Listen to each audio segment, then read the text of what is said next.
we've been waiting for is here. What is up, Skeeters Nation? How is it going on a Monday evening at beautiful Constellation Field? We've got game number 4 between your defending and first half Freedom Division champion Sugarland Skeeters and the visiting New Britain Bees. Tonight it's going to be a battle of right-handers Corey Riordan going for the Bees and former big leaguer Chase DeYoung going to make his 6th start as a member of the Sugarland Skeeters. Ryan Posner here with you. We are just minutes away from baseball. The Skeeters, wearing their blue tops and their blue hats, are getting ready to take the field as the national anthem is just moments later being played.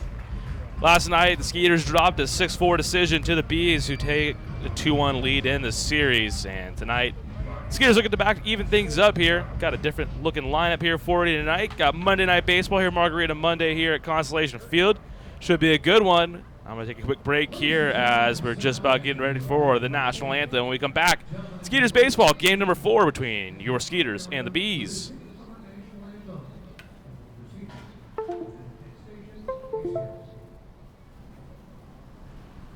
Oh, say, can you see by the dawn's early light what so proudly we hailed at the twilight's last gleaming, whose broad stripes and bright stars through the perilous fight o'er the ramparts we watched were so gallantly streaming, and the rocket's red glare, the bombs bursting in air, gave proof through the night that our flag was still there. Oh, say does that star-spangled banner yet wave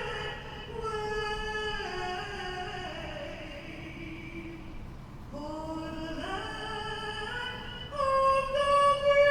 and the home of the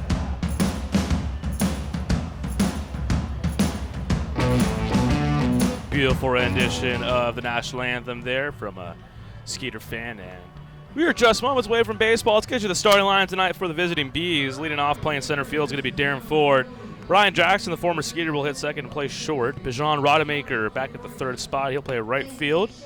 Jason Rogers, the former big leaguer, going to back cleanup. He'll play first base. Mike Karp, he's back in the lineup for the Bees, up with the DH and hitting 5th. Batting 6th, playing third base, another former big leaguer in Ozzie Martinez. Zach Collier, the lefty, playing left field, will hit 7th. Logan Moore behind the plate, he'll hit 8th, and batting 9th, Randall Marino, and on the mound, Corey Riordan for the Bees, the right-hander. And let's get the defensive alignment for the Skeeters. From left to right in the outfield, Wynton Bernard, Anthony Jansanti in center, and Zach Bornstein in right.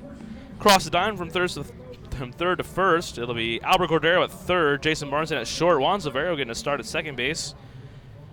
DJ Peterson at first, behind the plate, Cody Stanley making his first start of the series. And on the mound, former big league right-hander Chase DeYoung. For DeYoung, 3-1, a 372 earned run average. Going to be making start number 6 with the Skeeters. DeYoung entering his first year with the Skeeters, 8th at the pro level. He actually has spent some time this year at the major league level with the Minnesota Twins. Appeared in one game with the Twinkies and spent most of his time, though, with AAA Rochester, their AAA affiliate. He has extensive big league experience. He's appeared with the Seattle Mariners in 2017 and then has been with the Twins in 2017 and 18 as well as 19. DeYoung, a former second-round pick by the Toronto Blue Jays in the 2012 draft out of Wilson High School in Long Beach, California. Fun fact about Wilson High School, for those of you that have ever seen the movie Freedom Writers with Hilary Swank, that is the high school that movie was based off of. So there you go, little movie knowledge there for you as we get ready for baseball. Darren Ford is coming into the box, the speedy center fielder for the Bees. as the Bees in their gray tops and gray pants, the road unis for New Britain. Forward last night 1 for 4, walked, stole a base, and scored a run. He's 2 for 7 in the series. He is lightning quick. He is the New Britain version of Rico Noel. And Noel not in the lineup tonight. He's getting the night off. DeYoung winds and delivers. First pitch of the game is called strike 0-1. We are underway here. Monday evening at Constellation Field. Got a light breeze coming in from right field. We had a monster rain shower blow through here right around like 11:30 a.m. and it lasted all of about 20 minutes, but was a doozy. Thankfully with the tarp on the field. Quickly 0-2. DeYoung rocking and firing to get this one open. DeYoung's last start on August 14th at Southern Maryland took a no decision. Went 5 1/3, allowed 3 runs on 7 hits. Walked 3, struck out 6. Skeeters dropped that one 4-3 to the Blue Crabs. 3 pitches and 1 out. Nice bender there from Chase DeYoung, and we're underway. Strikeout number 1, out number 1 here in the first. 6-4 loss for the Skeeters last night. 10 hits, just had a little bit of trouble hitting with guys in scoring position. Let's see if that can right that ship here tonight. First pitch to Ryan Jackson, former Skeeter, is low away, ball 1. Jackson has had a pretty good series here. He's returned to Constellation Field, was 3 for 5 last night with 2 RBIs. Takes there, low and in, 2-0.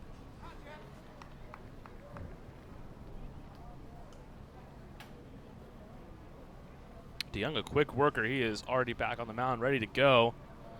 The 2-0 to Jackson is inside. Called his ball, 3-0.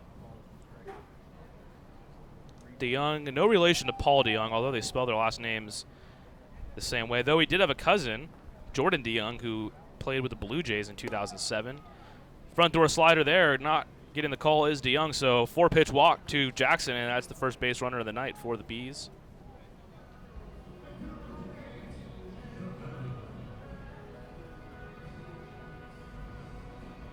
And it'll be Bijan Rodemaker now with 1 away. He's been somewhat of a thorn in the Skeeter side this series as well. He didn't play a whole lot when the Bees were here back in June, but so far this series is 3 for 11. Was 2 for 3 with a double and a pair of walks last night. Stole a base and scored 3 of the 6 runs for the Bees.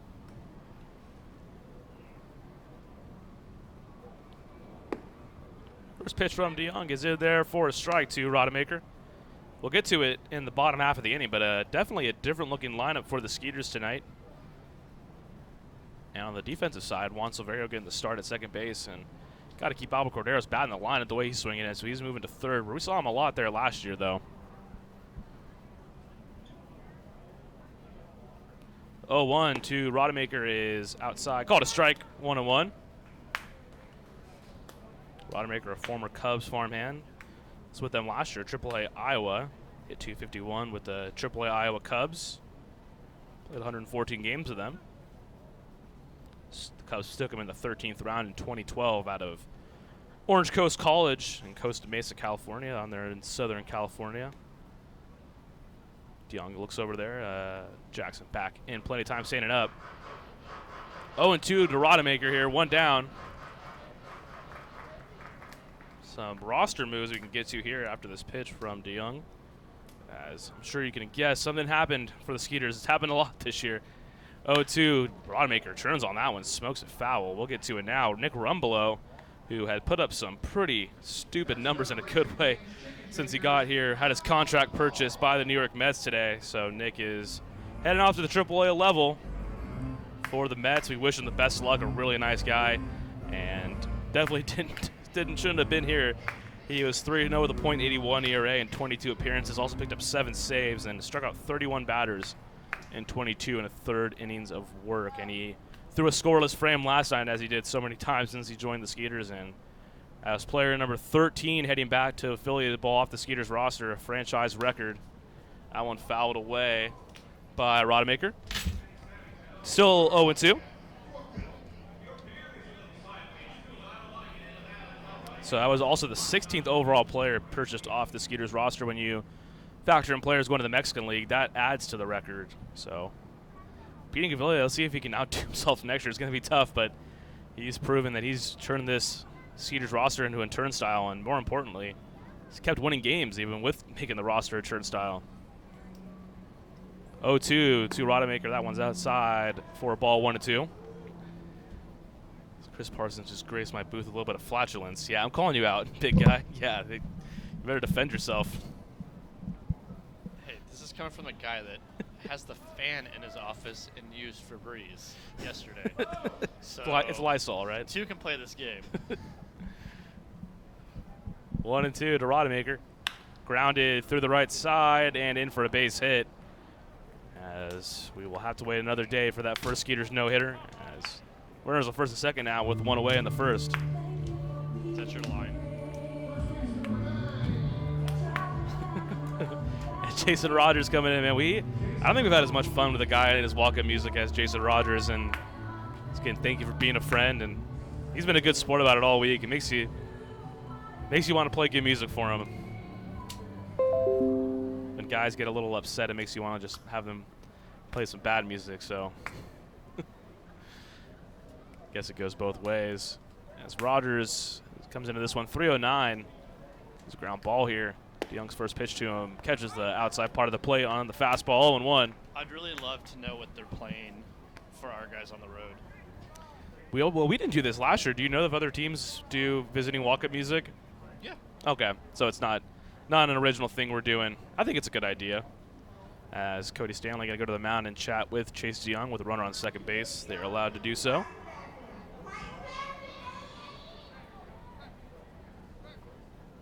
Cloudy evening, so the sun might not be too big of a factor. We also got the 7:05 p.m. start tonight, so that helps out with the shadows. Wynton Bernard standing out in the sun there, but by the time he's out there next inning, they may be gone. A little bit cooler, 91 tonight. Oof, man, who turned on the AC? Hopefully those 100 days are long gone now. Let's hope so. 0-1 to Rogers. Check swing, he held up. That one's in the dirt. Evens it at 1-1. Rogers last night was 1 for 2, drove in a pair, and walked 3 times. We had a pretty long game last night. It was up in the 3-hour and 20-minute mark as both teams issued a good amount of walks. Skeeters almost came back. They had a 3-run 7th inning. Made it a 1-run game at one point, but were unable to complete the comeback. A 10-hit effort. 1-1. Rogers kind of had the sword going there and fouls it back. 1-2.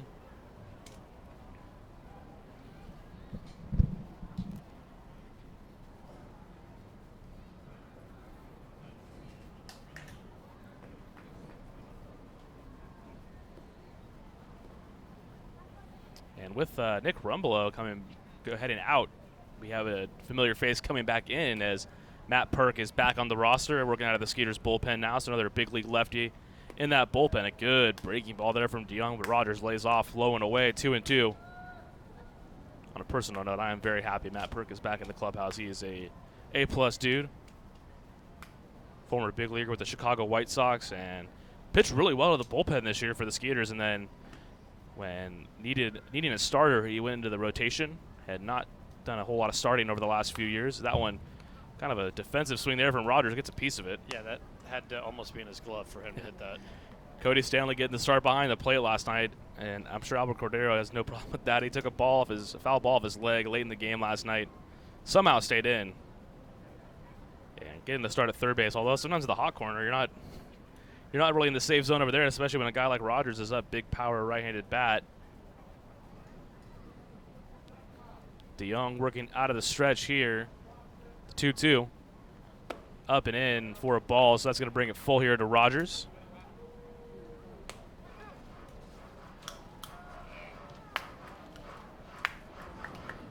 Runners on first and second here, 1 away in the top of the first. Ryan Jackson walked, and Bijan Rodemaker followed him with a single.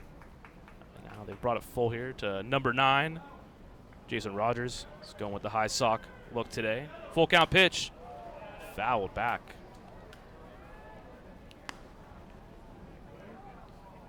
It's DeYoung's first appearance against the Bees this year.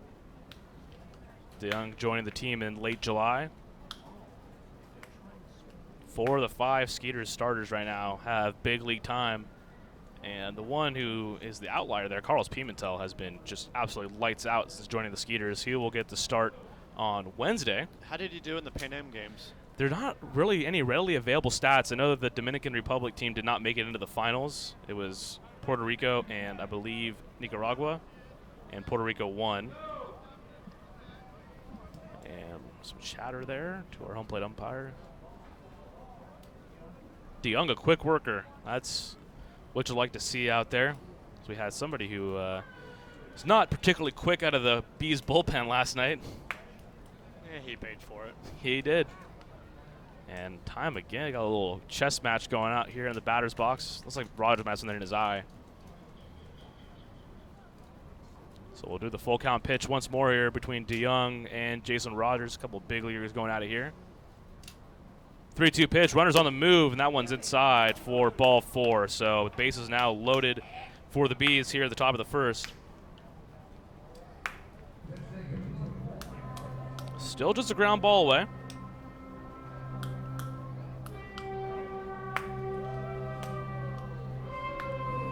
And that'll bring up the DH for the Bees tonight, Mike Karp. Swimming upstream into the left-handed batter's box. Oh boy. That was a stretch. Delivery was suspect there. One away. Really is a ground ball here. Infield playing in double play depth. Corners back. Albert Cordero shaded a little bit toward the shortstop side of third base. That one ripped into right field. That's going to get over the head of Bornstein into the gap. That could unload the bases. That one clanks off the wall. Jackson scores, Rodemaker scores, and they're going to send home Rogers, and that does clear the bases. A 3-run double for Mike Karp puts the Bees up 3-0 here in the top of the first.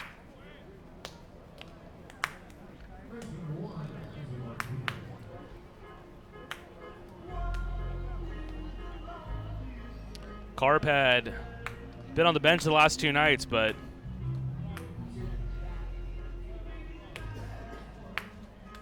he did not look too rusty there as he hit that one off the Texas Mattress Maker sign in right center field. And that'll bring up Ozzie Martinez with 1 away.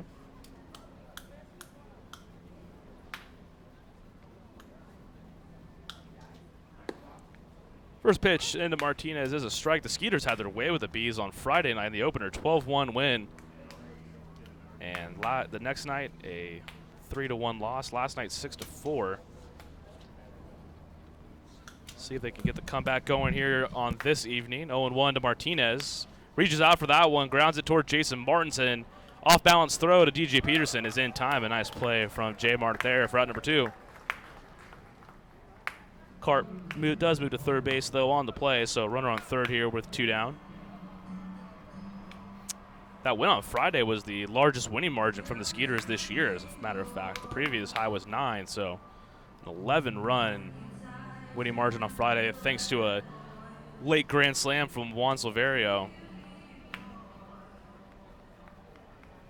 With 2 away, that'll bring up the left fielder for the Bees, Zach Collier.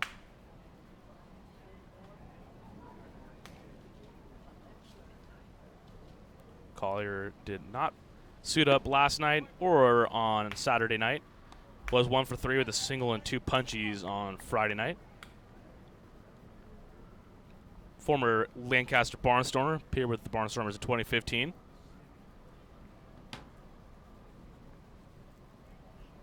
That one's taken upstairs for a ball, 2-0 to Collier.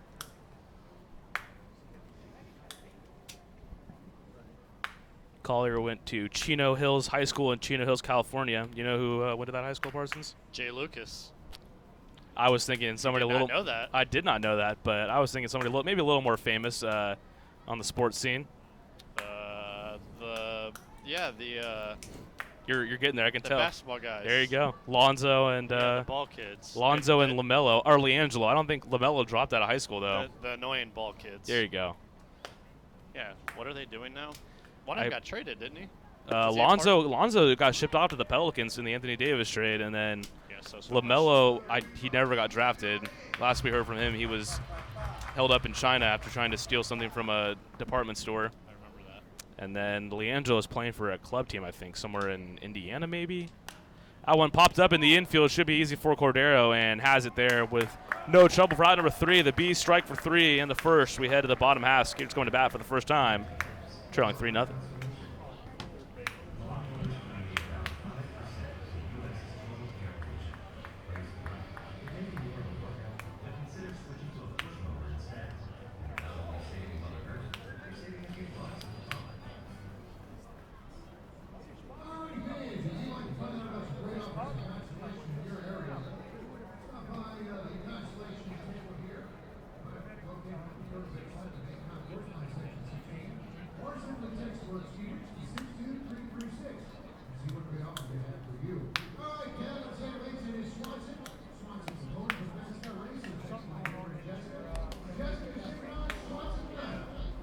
Well, Shane, this is Kale, and he is ready to race against Swanson in the national race. All right, Kale, go ahead and take your spot right there at first base. Swanson's got his lead at second. Are you ready up there? Okay, on your mark, get set, go. And they are both off and racing. Kale's running nice and fast, almost around in second. Swanson's making his way to third. It looks like, what is that? Is that homework? On the first day of school. Swanson, how do you feel about that? It took work, my friend, but you lost the race. So sorry. Do your homework before next time. Back up to you, Shane.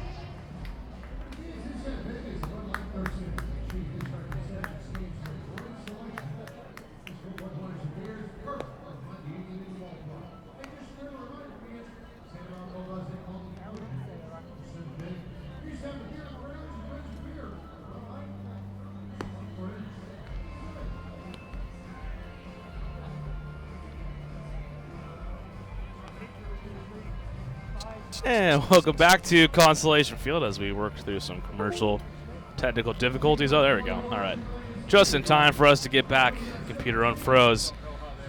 Let's get you the Skeeters lineup. As I mentioned, it's a little bit of a different look lineup tonight. Zach Bornstein going to lead it off. DJ Peterson hitting second. Hitting third will be Dennis Phipps. Juan Silverio in the cleanup spot. Jason Martinson moves down a few slots into the 5th spot. Wynn Bernard will hit 6th. Cody Stanley getting some action now. Oh, boy. Hitting 7th. Anthony Jansanti will hit 8th. And rounding out the lineup is Coco Albert Cordero. First pitch from Riordan to Zach Bornstein is a ball 1-0. Much like Chase DeYoung, the Skeeters have not seen Corey Riordan this year, although they may have seen him last year with the Patriots. Bornstein rips that one off the glove of Jason Rogers and into right field. That could be extra bases, but it will just be held for a single as it's scooped up by Rodemaker. Bornstein absolutely a laser shot there off the glove of Rogers, and the Skeeters are cooking here with nobody down in the first.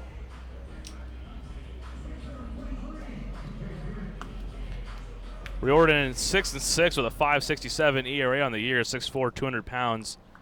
33-year-old from Killingworth, Connecticut. 13th season as a pro and his fourth in the Atlantic League. As I mentioned with the Patriots last year, and Peterson with a big swing there, misses at 0-1. Spent 2015 and 17 with the Bridgeport Bluefish. Wonder if Greg Hodges has any fond memories of Corey Riordan. I'm sure he does. Mikey Moore next door probably does too. Oh, yeah, former Bridgeport broadcaster now with the Bees. That one popped up, way up there, and dropped by the second baseman, Brandon Moreno, and flips over to second base. So I'm not quite sure what the meaning behind that was, but he goes to second, and I don't know how you score that there. Shouldn't Peterson technically be on first? Yeah, why is Bornstein still on first base? All right. Interesting play there. I guess you see it all here in the Atlantic League of Professional Baseball, and Brandon Moreno looked like he kind of intentionally dropped that, maybe trying to turn a double play, but yeah, now I think they're trying to figure that out. I don't know. Okay, anyways, Dennis just rips that right at Ozzie Martinez, has it, and tries to pick off Borenstein, who's still on first, but back in time is the Borenstein Bear. Yeah, I don't get that one. Maybe I missed something, but it looks like you're on the same page as me, Parsons. I'm kind of confused. I feel like I'm dumb for not knowing what's going on. I mean, probably true. Yeah, I think we're missing something, but that wouldn't be a huge shock. That ball was absolutely ripped by Dennis Phipps. A couple of laser beams off the Skeeters' bats here off Corey Jordan so far, and that'll be Juan Silverio with 2 away. Silverio in the midst of a 6-game hitting streak coming into this one. Already has 8 RBIs to the first 3 games of this series. Fouls it back there, 0-1. Juan Silverio could have a very Somerset-like series when he drove in 17 runs in 7 games back in May. I will take it. He already has a grand slam so far back on Friday night. It's at 400 over the 6-game hitting streak. Big looping curveball. Silverio sits back on it nicely, but hits it right at Ford. He started back and comes in. That one is caught for out number 3, and Darren Ford had trouble reading that one off the bat of Silverio, but recovers in time for out number 3, so the Skeeters get 1 hit. No runs, though. Bees lead 3-0. We head to the second.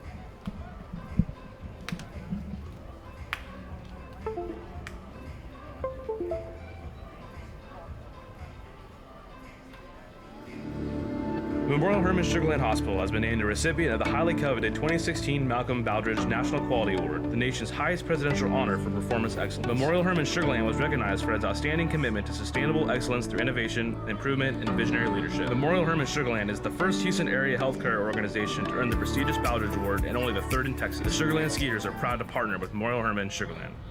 At CertaPro Painters, we know that finding the right team for your painting project can be overwhelming. We want you to have the best experience as we help your home or business come to life. We strive to deliver on our promise of care and quality. With our professionals by your side, the process will be easy and convenient, leaving you time for what matters most, like watching the Skeeters. Visit CertaPro.com today to book your free estimate. That's CertaPro with a C, C-E-R-T-A Pro.com. We do painting, you do life. What's up, dudes? Pamela Printing, the preferred printer of the Sugarland Skeeters, the name you hear most often in Fort Bend County. People are talking about quality, dependability, on time, and helpfulness in producing a great business piece for their company. Nothing provides the flexibility to watch the Skeeters on your time like our exciting mini plans for the 2019 season. Some of our plans include a fireworks plan with tickets to all of our Friday firework games. Catch the buzz on the weekends and come away with some of our hottest giveaway items with our Saturday night plan. Enjoy the ultimate flexibility with our Pick 8 plan, giving you the chance to pick out 8 games that work best for you. Visit SugarlandSkeeters.com to find out more information on all of our mini plans. Sugarland Skeeters, more than baseball.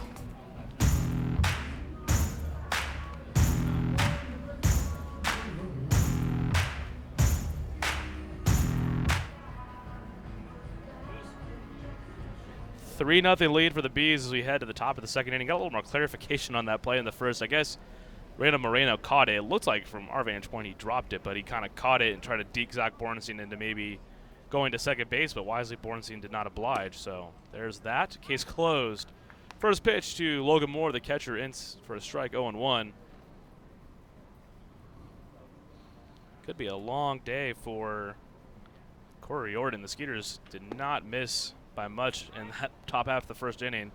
Dennis Phipps smoked a line drive at Ozzie Martinez, and Juan Silverio nearly sent it to the warning track there in center field on a line drive, and Zach Bornstein did get his line drive in for a single, so we'll see how that goes later on in this game. 0-2 pitch.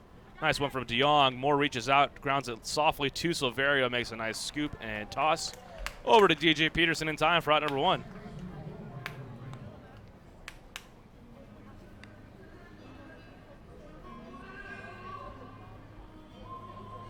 After the way the Skeeters hit the ball in the first inning, that 3-run lead's not looking like it's going to hold up at all. Hopefully my prediction is correct. And that'll bring up the man who tried to deke out Zach Bornstein in the first inning, Randall Moreno.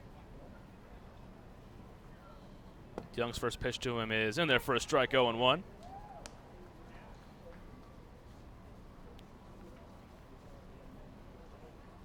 Moreno 0 for 3 last night. Chops that one left side.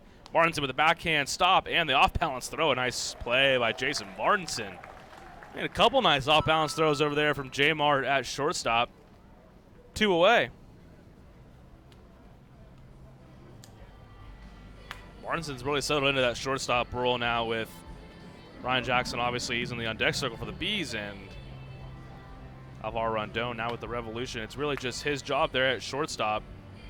Javier Betancourt could definitely play there if need be, as well as Juan Silverio. He's played there a few times in his tenure with the Skeeters.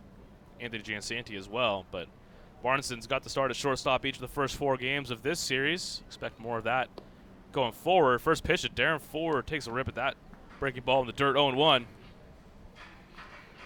Ford struck out to begin the ball game, and then the Bees turned it on for 3 runs, all of which coming on a double from Mike Karp. 0-1 from DeYoung. Ford squares to bunt, misses it though, 0-2. If you would like to bunt again, he has 1 foul ball he's allowed to waste here per the new Atlantic League rules. We saw the Barnstormers take advantage of that rule aplenty when they were in town a few weeks ago. Still haven't seen anyone try to steal first base here at Constellation Field. 0-2 to Ford. Grounds out lightly to Martins. It's going to be another tough play for J-Mart. High throw to Peterson, but in time. Jason Martinson, a feather in his cap on D today. He's having a nice one so far. 3 out, 3 down, go the Bees. We head to the bottom of the second. New Britain out in front, 3-0.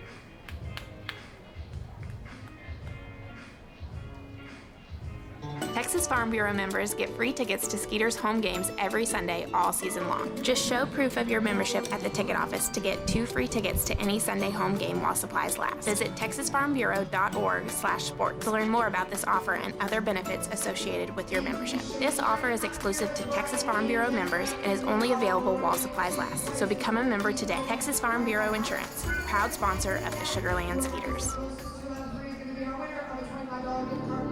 Memorial Hermann Sugarland Hospital has been named a recipient of the highly coveted 2016 Malcolm Baldrige National Quality Award, the nation's highest presidential honor for performance excellence. Memorial Hermann Sugarland was recognized for its outstanding commitment to sustainable excellence through innovation, improvement, and visionary leadership. Memorial Hermann Sugarland is the first Houston area healthcare organization to earn the prestigious Baldrige Award and only the 3rd in Texas. The Sugarland Skeeters are proud to partner with Memorial Hermann Sugarland. At CertaPro Painters, we know that finding the right team for your painting project can be overwhelming. We want you to have the best experience as we help your home or business come to life. We strive to deliver on our promise of care and quality. With our professionals by your side, the process will be easy and convenient, leaving you time for what matters most, like watching the Skeeters. Visit CertaPro.com today to book your free estimate. That's CertaPro with a C, C-E-R-T-A Pro.com. We do painting, you do life.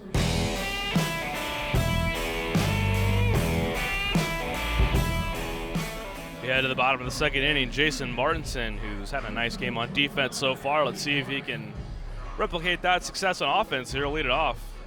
Skeeters trailing 3-0 here early on. As I mentioned, the last inning, the Skeeters squared the ball up nicely. Dennis Phipps and Juan Severia both hit line drives that were caught by the Bees. Zach Bornstein with the 1 Skeeters hit so far. It's like our home plate umpire is having some technical difficulties with the wire. Remember, the balls and strikes in the Atlantic League are called via the automated ball strike system. The new frontier of baseball here. A lot of stories being written about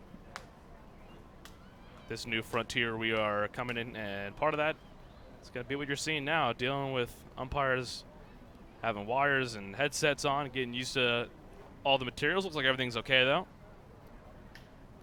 Saw some nice articles in Sports Illustrated, USA Today. The Athletic. Jason Stark wrote a nice piece about all the new rules. First pitch to Martinson is a high fastball, 1-0. We had Zach Buchanan from The Athletic out here the last few days, and he's going to grab a nice profile, not about the new rules actually, just kind of about life in the Atlantic League, coming from the perspective of several different players, some that, like Blair Beck, have played in the Frontier League this year and now we're the Skeeters, and there's guys like Dennis Phipps who played in the major leagues. Martin hits that high but medium depth center field, and it's finally come down back to the surface and into Darren Ford's glove in center for out number 1. And Dennis Phipps, mind you, too, has some time in the American Association, so kind of some perspective on the different independent leagues. And he talked to Matt West, who's pitched in Japan and pitched in the Dominican Republic in the winter ball circuit, and also a former major leaguer. Talked to Dan Runzler, who's got some extensive time in the big leagues. Should be a really nice piece. Looking forward to seeing that comes out. When Bernard takes curveball 0-1, Bernard had 3 ribbies last night, 3 hits as well. San Diego, California native. 0-1 pitch to him. Check swing and called a strike anyway, so 0-2. Skeeter's going to have to dial it back a little bit. Riordan there, 79. He has not lit up the radar gun so far. had Akeel Morris, who pitched on Saturday night. He was working in the low to mid-90s. Riordan kind of the anti-Akeel Morris here as that one drops in at 66 miles per hour. Into the dirt, 1-2.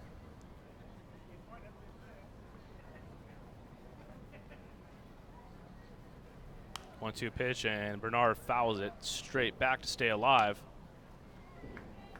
Just 2 hits for the Bees. One of them, though, a 3-run double from Mike Karp. It has them out in front 3-0 early in this one. Still plenty of time for your Skeeters to get back into it. 1-2 pitch to Bernard. Ropes it foul down the left field line into the HEB Picnic Plaza. Clinking off some seats down there.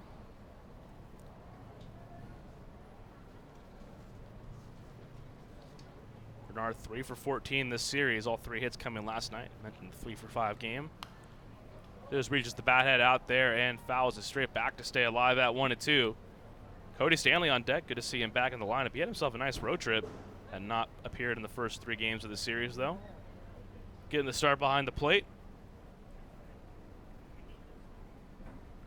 1-2 pitch. Bernard reaches out once again and chops it foul down the left side. That's going to be the one thing for Riordan, though. He's going to have a tough time putting people away when he's working in the high 70s, high 60s area.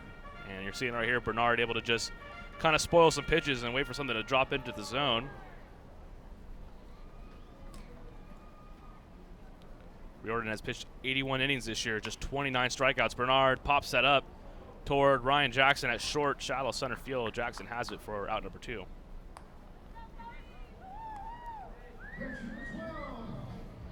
So with 2 away, that'll bring up the former St. Louis Cardinal, Cody Stanley. Mentioned the good road trip for Cody. He was 9 of 25, had a home run and drove in 7 runs, and he played in 7 games. Also had a pair of doubles over that 3-leg road trip. Skeeters going to be here until Thursday night, and then they will hit the road for Lancaster.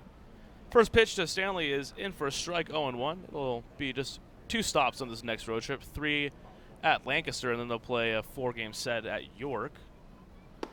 0-1 pitch. Breaking ball misses inside, 1-1. Speaking of York, let's take a look at the out-of-town scoreboard. They are up 7-0 over the Blue Crabs tonight.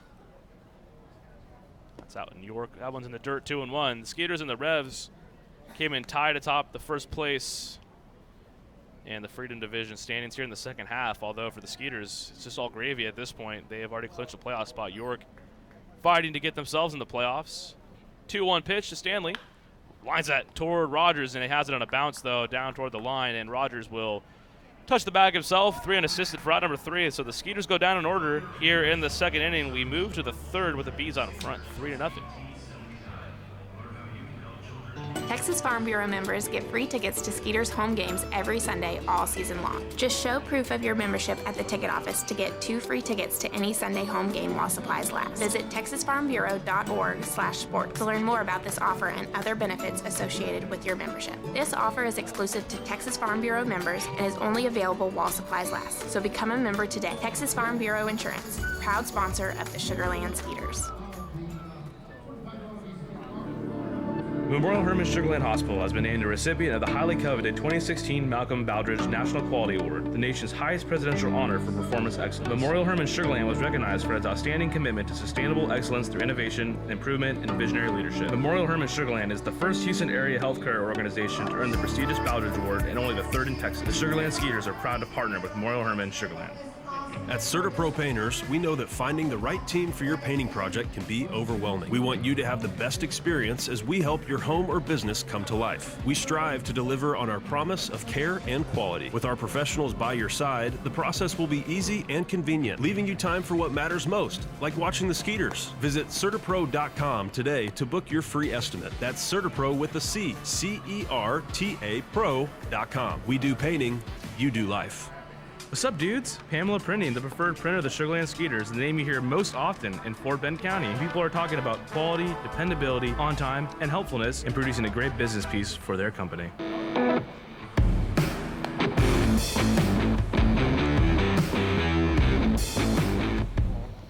Back live at Constellation Field. Bees on in front 3-0 so far in this one.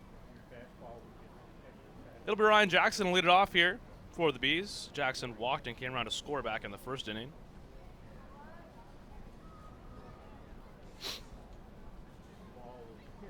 Chase DeYoung out of the windup. He had a 1-2-3 second inning. His first pitch to Jackson is in there for a strike on the outside part of the plate. 0-1. Rumored to have a special guest on the broadcast tonight, and matter of fact, is a member of the Skeeters roster. I don't know if he's down in the clubhouse listening. We'll see if he comes back up here. That one line into left field. Witten Bernard on the run, makes a nice grab there on the shoe tops. 4 out, number 1. A lot of good defense being played behind Chase DeYoung tonight. Jason Martinson especially has flashed the leather, and Witten Bernard with the shoe top grab there for out number 1.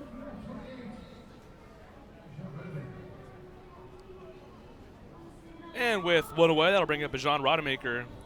He singled and came around to score on that 3-run double by Mike Cart back in the first inning. Rodemaker up to 272 on the year now. So where's the bunt? Gets it down in front of Cody Stanley. Stanley with a nice running play, and that one under the glove of Peterson, and Rodemaker took a spill behind first base. I think he might have stepped on DJ Peterson because he's kind of hobbling around behind the mound right now. It would make sense if he did not step on the bag, as Rodemaker went down right after getting by the base, and Pete Gavilia and Max Mahaffey looking to see if Peterson's all right. He says he's okay. I'm sure that couldn't have felt too good though, and Peterson, tough guy, going to stay in. So Rodemaker on there. Didn't get that bunt all too far out, but Rodemaker showed some good speed. Didn't realize he had that in his toolkit, but bunt single for him. He's 2 for 2 tonight.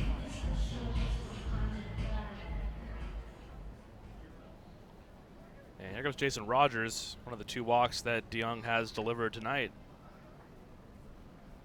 First pitch into him is a strike, 0-1.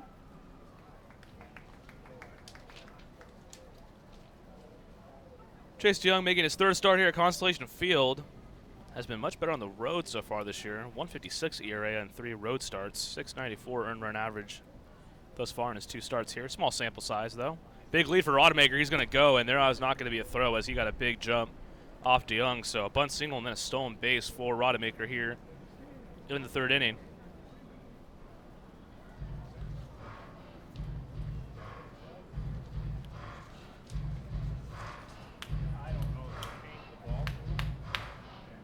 Skeeters have kept Rogers in check more or less, hitting 282, which is a good deal below his 309 mark on the season. Rogers hitting 308 with runners in scoring position though, so he's been good with guys on 2nd and 3rd. He's got one right now. The pitch from DeYoung, the win for a strike, 1-2. It's got a note from our public address announcer, Shane Brown. Oh, there he is. The big right-hander coming in. I think he heard me when I was down he was down in the clubhouse. But Shane Brown, who's a noted Reds fan, has dropped in a note that the Padres are leading the Reds 3-1. So that's good news. Saw Manny Machado took Trevor Bauer deep. And joining me in the booth, none other than the Skeeters right-hander, Troy Scribner, former big leaguer. Troy, what's going on, man? Not much, man. This is cool. First player I've got in the booth with me this year. It's nice to see a familiar face up here. Yeah, you've got a great view, man. I've never been up here before. Yeah, just watching some ball, watching Chase DeYoung here, and got to watch you in Dallas Beer the last few nights. Yeah. It's a lot cooler in here. Oh, you guys got it nice in here, man. nice and cool. Yeah, it's good. It's good setup in here. Just need to see if Chase DeYoung can work out of this little jam here. So, do you have any broadcasting experience? Zero broadcasting experience. I don't know. You seem like a guy. You're pretty well spoken. You seem like you've done that before. I've always wanted to. Never had the chance. You know, they're pretty stingy with it in affiliated baseball, but yeah, you know, things are a little looser in any ball, so yeah, I thought I'd give it a shot. Having some fun here. You're a Connecticut native, so this is kind of the hometown team for you, right? Yeah, I know. That one lined down the gap in left field. That's going to be trouble into the corner.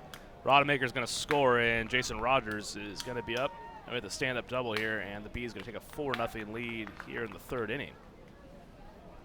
So from a pitcher standpoint, now you've got a few starts under your belt. You know, feel free to be honest. What are your thoughts so far on the automated ball strikes? Oh, thank you for asking. Well, there's so much I can say about it. I mean, it's such an adjustment. Yeah. When you come from only having umpires call the zone to a computer calling the strike zone, and it wouldn't be so much of an adjustment if it was consistent every game. But it seems that every place we go, It's a little bit they have different. a little bit of a different zone, and you have to kind of feel it out as you. I mean, I'm lucky enough to be a starter, so I have a couple innings to Sure. feel it out. But Yeah, it's got to definitely be tough. I mean, it's definitely a change for you guys there on the mound as well, for the guys at the plate too. And you can tell the one thing that's definitely been limited is the type of banter that goes in between pitchers and batters with the umpire. yeah, you can't yell at the umpire anymore, that's for sure. But not that any of us do that anyways. No, absolutely. We always keep our cool out here. So yeah, I mean, they're cool about it though. They know that it's different, and, Sure. and they try to do the best that they can with it. You know, it's not easy for them either. And like you said, at the same time, that it's difficult for pitchers, it's difficult for hitters too. And you see it even itself out eventually. You know, you kind of get a couple that go your way, and then you Sure. don't complain about it so much. But it's been an adjustment for everybody, and some people handle it better than others, I guess. there you go. Yeah, you got Skeeters righty and former big leaguer Troy Scribner in the booth. So you spent some time with the Angels and with the Diamondbacks last year. Do you have a favorite big league memory from your time out there? Oh man, being with the Angels was an amazing team to be on. Just because, I mean, you play with Mike Trout every day. Yeah. It's like you know he's the best, but you don't know until you see him in person, and you see how he moves and how he hits, and it's not. I mean, he's not of this world. He's so much better than anybody I've ever seen before. But as far as memories, I mean, my debut was one of the best moments of my life for sure. Good. Who'd you go up against in your debut? The Blue Jays. Oh, I see. In Toronto. So does that'll line up with Josh Donaldson, Jose Batista, or those guys? Those guys Yep. are still there, right? Mm-hmm. Yeah, those guys. They took some pretty good swings off me. Donaldson got under one, thank God, and hit a fly ball. I think Batista did the same thing. They both flew out, but I don't know. I was not there for that experience for sure. I was on another planet. Yeah. But it was so fun, man. And those guys were, you know, you think they're kind of tough on rookies, but they were so nice to me and welcoming, and they wanted to make me feel as comfortable as possible. And it was fun, man. I loved every minute of it. Yeah, you had Albert Pujols in that clubhouse too. I mean, Yeah. that's some serious veteran. It's crazy how Mike Trout this year too, as Mike Carp lines that into center field, or shallow center field, I should say, as Juan Severio under it there for out number 2. He's having the best year of his career somehow. Like, he's outdoing himself, which is, I think he's at, 42 home runs right now? Yeah, I mean, in person, he's an intimidating guy to look at, Yeah. to talk to. But the nicest, sweetest man ever, and he works harder than anybody. And obviously, he's an amazing hitter, and that's not going to go away with age. You know, you're always Yeah. going to be able to swing with age. And He's going to be making guys like you have headaches for the rest of their career trying to Yeah. pitch to him. Yep. Thank God he was on my team. Exactly. Bozzy Martinez with 2 away. A nice pitch there from DeYoung, low and away, and Martinez swings over at 0-1. So did you have a mentor, especially? It looks like you're getting some text there, maybe from the clubhouse. Do you need to shout at anybody, especially down there? No, I don't even know if they're down there listening, but if they are, what's up, fellas? We gotta get Dallas Beeler up here at some point too. I know he's willing to. We can get him up here. Oh yeah. But no, I mean, like- my girlfriend's texting me. Hi, Katie. There you She go. She always listens to you, so Oh, she's nice. excited that I'm on here today. Shout out Katie. 0-2 to Ozzy Martinez. We got Skeeters righty Troy Scribner joining us in the booth. First player to join us in the booth this year. Dude, I love this. This is awesome. Yeah, I wanna got it. come up here all the time. Got myself a good view. I cannot lie. That one over the head of Cody Stanley. That's gonna let Roger get to third. Actually, I got my Mike Trout bobblehead right there. It was Look at that. I covered a game at Angel Stadium a few years ago, and they had like a 4-part series with Trout. I've never seen a bobblehead like that where he's like sliding into home plate. Yeah, that's an interesting one. Look at this guy. I got my Adrian Beltre. I lost the helmet because he's like weird about people touching his head. He said Troy Scribner was telling me I think you said you punched him out twice. Sorry about it. That's a Hall of Famer right there, probably too. Some point. There you go. Yeah, that was a fun day pitching against the Texas Rangers. He's got to be hard to strike out. I'd imagine he's probably doesn't. Yeah, he's probably pretty difficult to strike out. I got lucky. Yeah, right. 2 punches on Adrian Beltre, and that one sky to Zach Bornstein in right field for out number 3. Troy got another half inning in you. Absolutely. There we go. Like to hear it. One more run for the Bees, though. They lead 4-0. We move to the bottom of the 3rd. Memorial Hermann Sugarland Hospital has been named a recipient of the highly coveted 2016 Malcolm Baldrige National Quality Award, the nation's highest presidential honor for performance excellence. Memorial Hermann Sugarland was recognized for its outstanding commitment to sustainable excellence through innovation, improvement, and visionary leadership. Memorial Hermann Sugarland is the first Houston area healthcare organization to earn the prestigious Baldrige Award and only the third in Texas. The Sugarland Skeeters are proud to partner with Memorial Hermann Sugarland. At CertaPro Painters, we know that finding the right team for your painting project can be overwhelming. We want you to have the best experience as we help your home or business come to life. We strive to deliver on our promise of care and quality. With our professionals by your side, the process will be easy and convenient, leaving you time for what matters most, like watching the Skeeters. Visit CertaPro.com today to book your free estimate. That's CertaPro with a C, C-E-R-T-A Pro.com. We do painting, you do life. What's up, dudes? Pamela Printing, the preferred printer of the Sugarland Skeeters, the name you hear most often in Fort Bend County. People are talking about quality, dependability, on time, and helpfulness in producing a great business piece for their company. Nothing provides the flexibility to watch the Skeeters on your time like our exciting mini plans for the 2019 season. Some of our plans include a fireworks plan with tickets to all of our Friday firework games. Catch the buzz on the weekends and come away with some of our hottest giveaway items with our Saturday night plan. Enjoy the ultimate flexibility with our Pick 8 plan, giving you the chance to pick out 8 games that work best for you. Visit SugarlandSkeeters.com to find out more information on all of our mini plans. Sugarland Skeeters.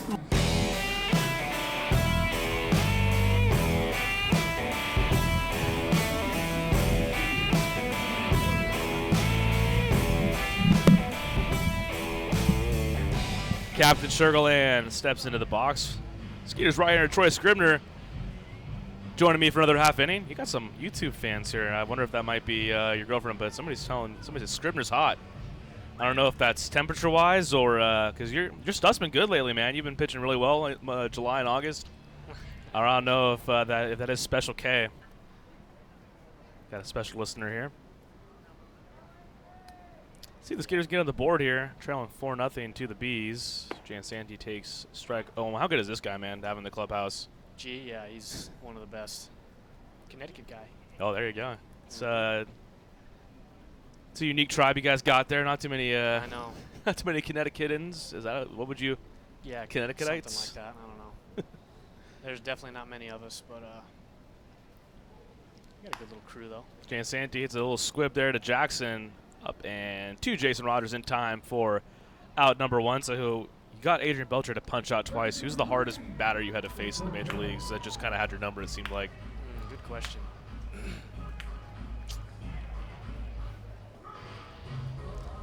I think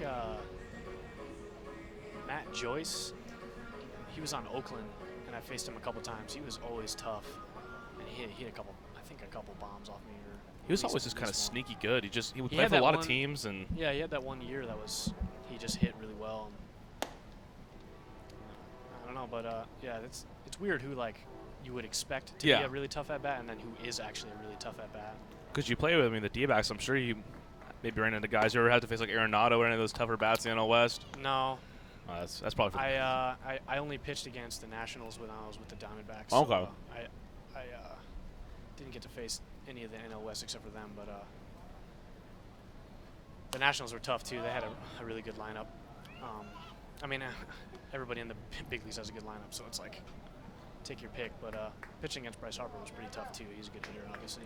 Yeah, Anthony Rendon, Trey Turner was. I don't know if he was there. Yeah, I faced him in college. He always rakes me. That one's got out to left field. Under it is left fielder Zach Collier, out number 2.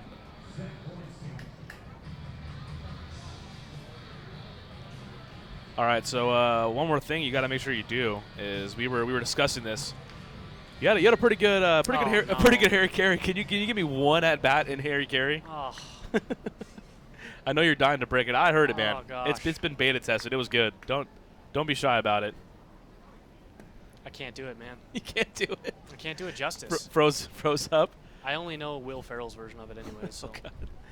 I feel like that's like the true test, of a broadcaster is how good is your Harry Carey. Mine's terrible, so I still got a ways to go. Yeah. We'll save it for another time. I know Ryan Dempster does a good one. Never heard it. Oof, it's up there. It's not too shabby.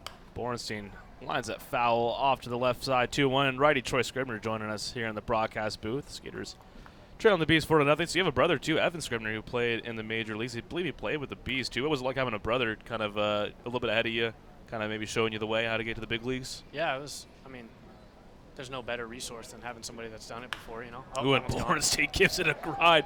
And Troy Scribner preluded there. That one ain't not coming back. Into the Bud Light Ice House. A solo home run from the Bornstein Bear. Number 16 of the year for Zach Bornstein. When he gets a hold of him like that, it's pretty easy to tell that one's going out. Yeah, he's a strong guy. Pretty strong guy. And Zach Bornstein pushes the Skeeters on the board. Solo homer. And that lead cut to 3. Bees still lead 4-1. I mean, this ballpark, too, last year we didn't really have any big-time lefty power bats, so we didn't see a lot of balls go out to right field, and it's obviously with the wind blowing in. That wind, yeah, it's gusting in. I mean, that thing would probably win. You gotta sting it to get it out of this field. There's no question about it. Yeah. And it's a great place for pitching because of that reason. Well, yeah. I mean, giveth and taketh, because I'm sure you at Lancaster you see the fence. You probably touch it from the pitcher's mound out there in right field. I know, yeah. Going up north is always tough because it's nice pitching here for that, but it's all right. Another powerful guy up to bat right now, DJ Peterson. He's behind 0-1 here. Big 12-6 curveball. That's kind of like your curveball right there. You got the big. Yeah, he's 67 miles an hour. That's about right. You made Pitching Ninja one time. I saw that. That's a pretty that's an esteemed honor for any pitcher to get on that Twitter account. Peterson rips that into the gap. Left center field on the move. His Collier is not going to get that one. Cuts it off in front of the wall. Peterson going to try for 2. The throw is not going to be in time. DJ Peterson, 2-out double. So what was I'm interested to hear from you, your perception on indie ball, because I feel like for someone like me, I had really never had any exposure to it before last year, but I mean, a lot of the names you recognize. I mean, half our roster has big leaguers on it, and you got guys like DJ right there, a 12th overall pick in the draft. What was your perception like, and what has it been like now that you've got, half season under your belt?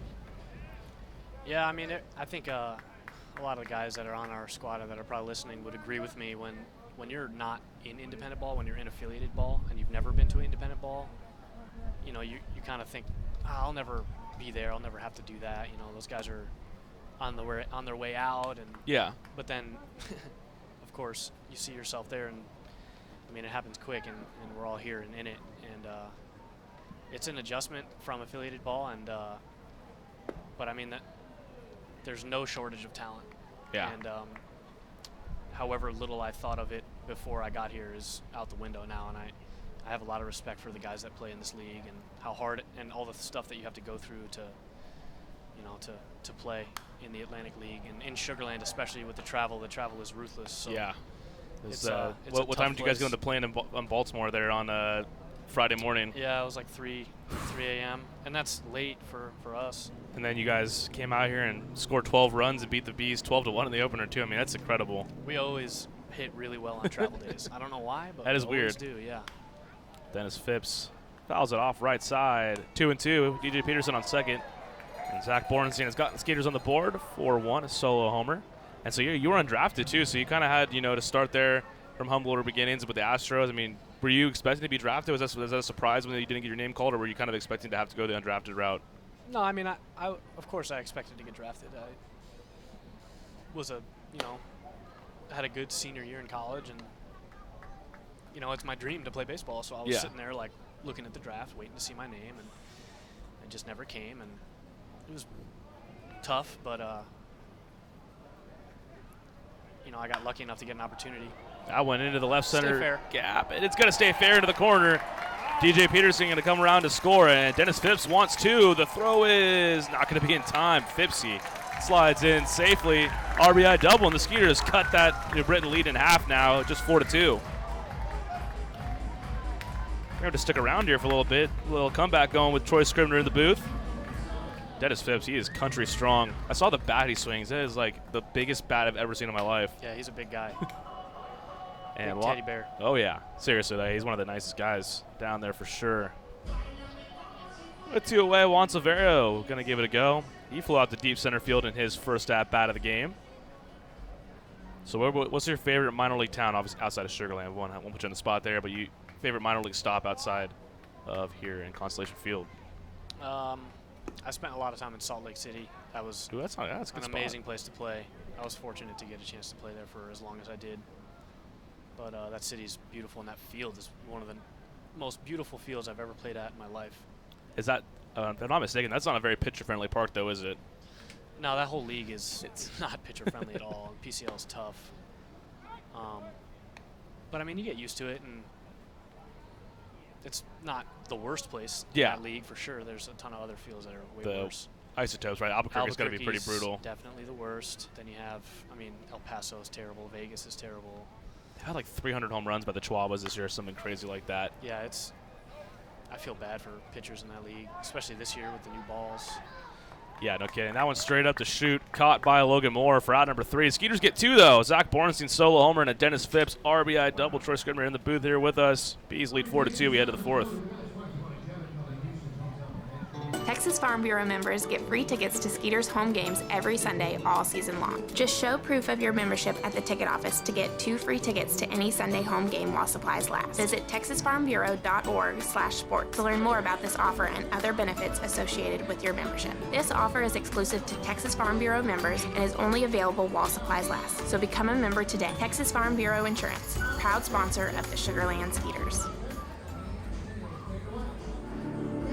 Memorial Hermann Sugarland Hospital has been named a recipient of the highly coveted 2016 Malcolm Baldrige National Quality Award, the nation's highest presidential honor for performance excellence. Memorial Hermann Sugarland was recognized for its outstanding commitment to sustainable excellence through innovation, improvement, and visionary leadership. Memorial Hermann Sugarland is the first Houston area healthcare organization to earn the prestigious Baldrige Award and only the 3rd in Texas. The Sugarland Skeeters are proud to partner with Memorial Hermann Sugarland. At CertaPro Painters, we know that finding the right team for your painting project can be overwhelming. We want you to have the best experience as we help your home or business come to life. We strive to deliver on our promise of care and quality. With our professionals by your side, the process will be easy and convenient, leaving you time for what matters most, like watching the Skeeters. Visit CertaPro.com today to book your free estimate. That's CertaPro with a C, C-E-R-T-A Pro.com. We do painting, you do life.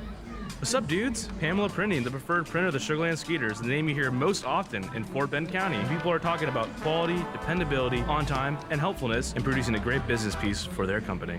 Nothing provides the flexibility to watch the Skeeters on your time like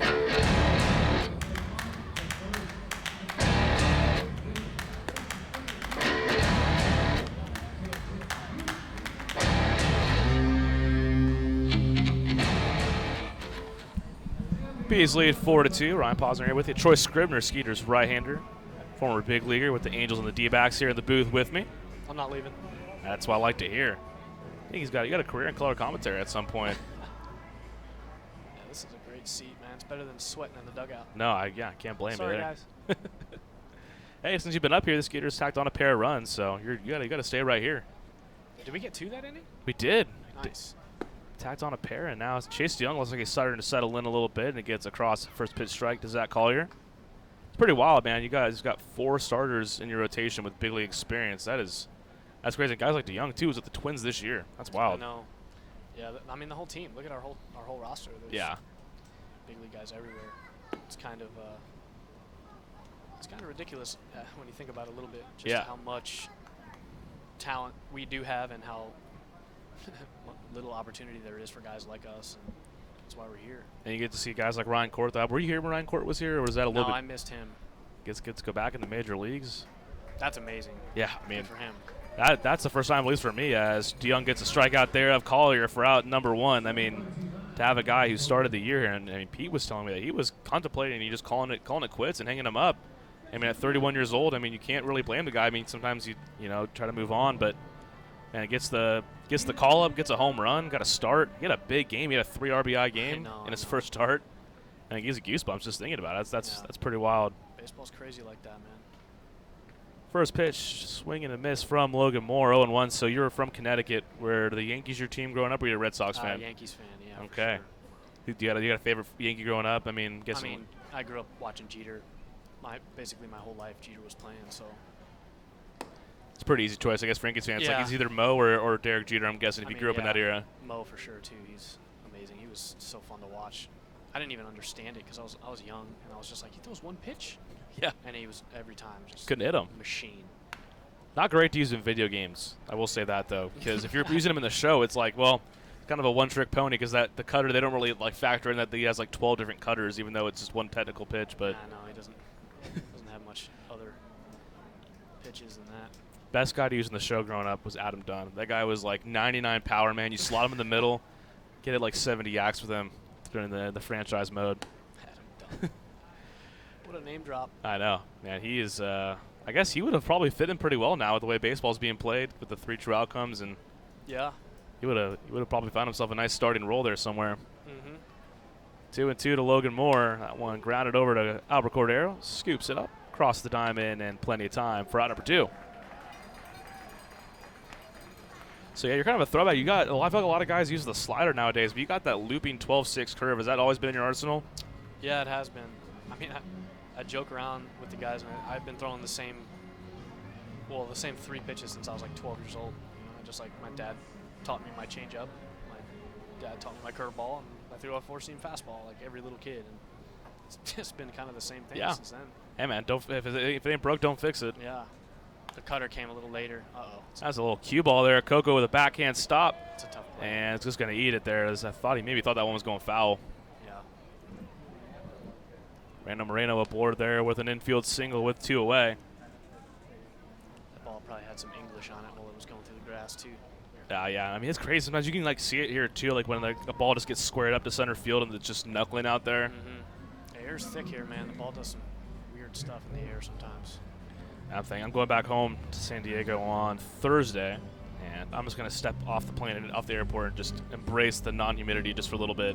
Yeah, a little better weather there. Just a bit. It's just not I mean, you could deal with the heat, but sometimes the humidity, man, It gets me. It'll wreck you out. It gets me for sure. I still haven't a job. Been here for 3 months, 2 months. Yeah, I don't think you ever adjust. I've just heard people just adapt to it after a while. It's tough.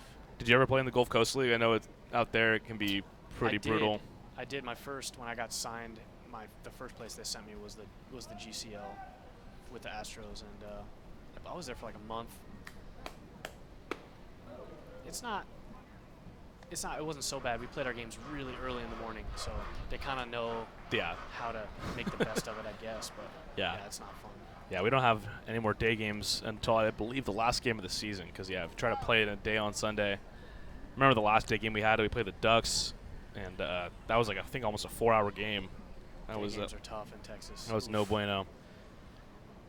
You're just, I mean, for a pitcher, you're just asking to. Oh yeah. Have a bad outing. It's not something you're ever going to feel comfortable doing when it's that hot out. It's not safe. I mean, in Texas, it's not even safe to be outside sometimes. So. I remember with the Rangers when I was covering them, they had a couple of day games. I remember Lucas Harrell. I don't know if you remember that guy. He had a start, and it was like a 4-hour game, and it took about almost 2.5 hours just to get through 6. And I mean, you could just see from the press box how red his face was, and you're just like, that's dangerous. In Arlington too. Yeah, so the stadium's a hot box too. Hey, still 2 big league Ks of Adrian Beltre there, though. That'll get the job done. Those were in LA, I think. Oh, okay. But that place is really hot. But I think they're doing a new stadium soon, right? Next year. They'll have the roof on the stadium out there, which... You need it here, man. Just like Houston, you need it. It's a beautiful ballpark. It kind of sucks that they have to tear it down, but... It is really nice there. It's so hot, though. It just microwaves you when you're on the field, too. I mean, half their stadium, because the sun, it'll shine on, the left field. I mean, you basically can't sell seats to half your stadium. Moreno was on the move there, and he'll have to go back as that one's fouled out of play.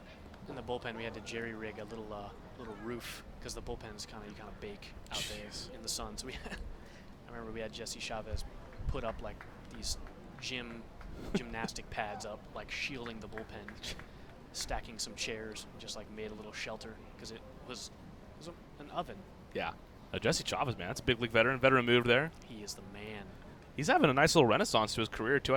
Is he still in the bigs right now? Yes, he is. No, it's not a beer. If you want to bring me one, that's cool, though. I won't deny. That one popped up. Shallow right field. Juan Silverio is under it, and he has it. 4 out, number 3. So Chase DeYoung works a scoreless 4th inning. It's a golf clap from Troy Scribner in response there. We'll head to the bottom half. Skeeters trail 4-2. Memorial Hermann Sugarland Hospital has been named a recipient of the highly coveted 2016 Malcolm Baldrige National Quality Award, the nation's highest presidential honor for performance excellence. Memorial Hermann Sugarland was recognized for its outstanding commitment to sustainable excellence through innovation, improvement, and visionary leadership. Memorial Hermann Sugarland is the first Houston area healthcare organization to earn the prestigious Baldrige Award and only the third in Texas. The Sugarland Skeeters are proud to partner with Memorial Hermann Sugarland. At CertaPro Painters, we know that finding the right team for your painting project can be overwhelming. We want you to have the best experience as we help your home or business come to life. We strive to deliver on our promise of care and quality. With our professionals by your side, the process will be easy and convenient, leaving you time for what matters most, like watching the Skeeters. Visit CertaPro.com today to book your free estimate. That's CertaPro with a C, C-E-R-T-A Pro.com. We do painting, you do life. What's up, dudes? Pamela Printing, the preferred printer of the Sugarland Skeeters, the name you hear most often in Fort Bend County. People are talking about quality, dependability, on time, and helpfulness in producing a great business piece for their company. Nothing provides the flexibility to watch the Skeeters on your time like our exciting mini plans for the 2019 season. Some of our plans include a fireworks plan with tickets to all of our Friday firework games. Catch the buzz on the weekends and come away with some of our hottest giveaway items with our Saturday night plan. Enjoy the ultimate flexibility with our Pick 8 plan, giving you the chance to pick out 8 games that work best for you. Visit SugarlandSkeeters.com to find out more information on all of our mini plans. Sugarland Skeeters, more than baseball. Nothing provides the flexibility to watch the Skeeters on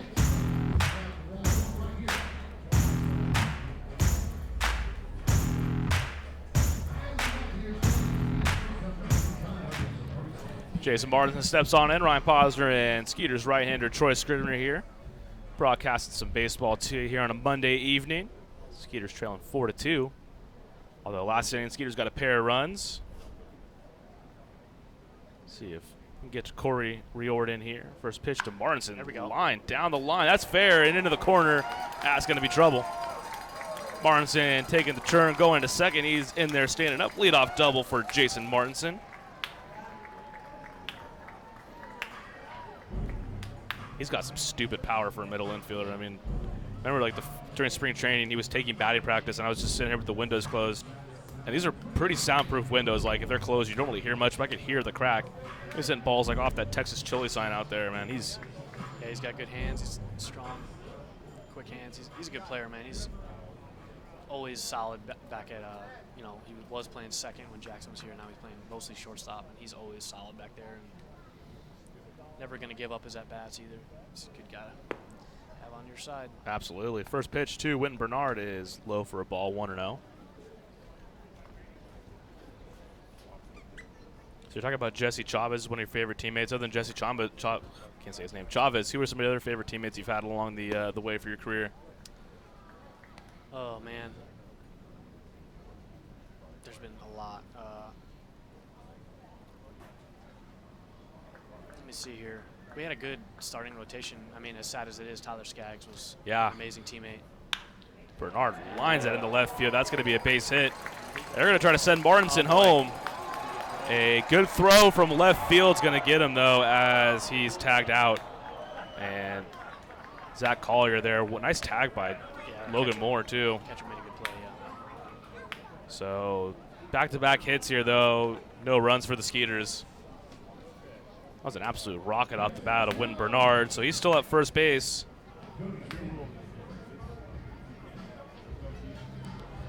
Yeah, man, that was. It happened to our teammates getting thrown out home plate. Love to see it when you're pitching, though. It happened to me a couple times. Yeah, we had a few good outfield assists. That was the game you were pitching, I believe. Yep.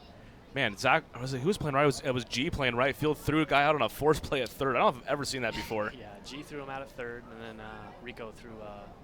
He had to play the plate. Carp, I think, out at home plate. Bernard on the move there. Throw from Moore, not in time. Stolen base for Wynton Bernard, so the Skeeters get a runner right back in scoring position here.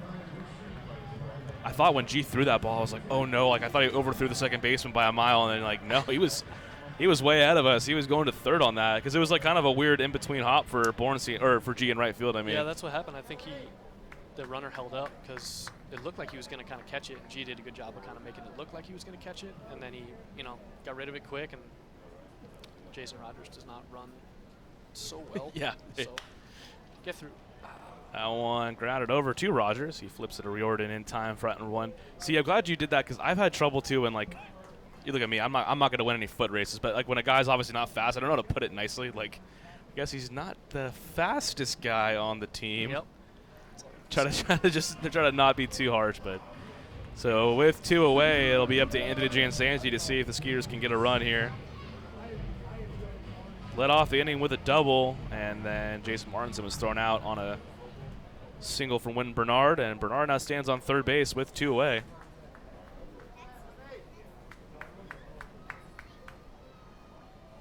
So who's the best ping pong player in the clubhouse? I feel like this could spark some serious debate Yeah. down there. Now Let's Perk's see back now too, so he's in the mix. Yep. Dallas is an excellent ping pong player. Cody Stanley. Really? It's like I don't see him Sneaky, down there a lot playing. Really good ping pong player. Yeah. We play a lot of doubles though, so it's kind of not so much one-on-one. So it's kind of hard to see who would be the best. So solo guy. who's the Misty May and the Carrie? What are their names? I'm totally blanking on the names. The best doubles partners? Yeah. Who we got there? Who's the best doubles team? I think Gibson and myself Okay. have we've made a name for ourselves on the doubles. Misty side of May and things. Carrie Walsh, by the way, came to me there. There you go. You got it. I don't know who you're talking about, but you got it. Beach volleyball? Not an Olympics guy? No. Oh, man. Jansanti hits that down the line and foul, still 2-2. G and Javier Betancourt are pretty good double. See, they have some experience. So they were here last year too, so they have had a little extra time to build that relationship. But you and Gibby's left-handed, I'm guessing, with the ping pong. So you guys got both corners taken there. It's good. It's a good partner choice right there. 2-2 to Jansanti. Wynn Bernard on third with 2 away. That one lined to left field, but Collier was playing him well and has it for out number 3. So a pair of hits for the Skeeters, no runs though. We head to the 5th inning. Bees ahead, 4-2.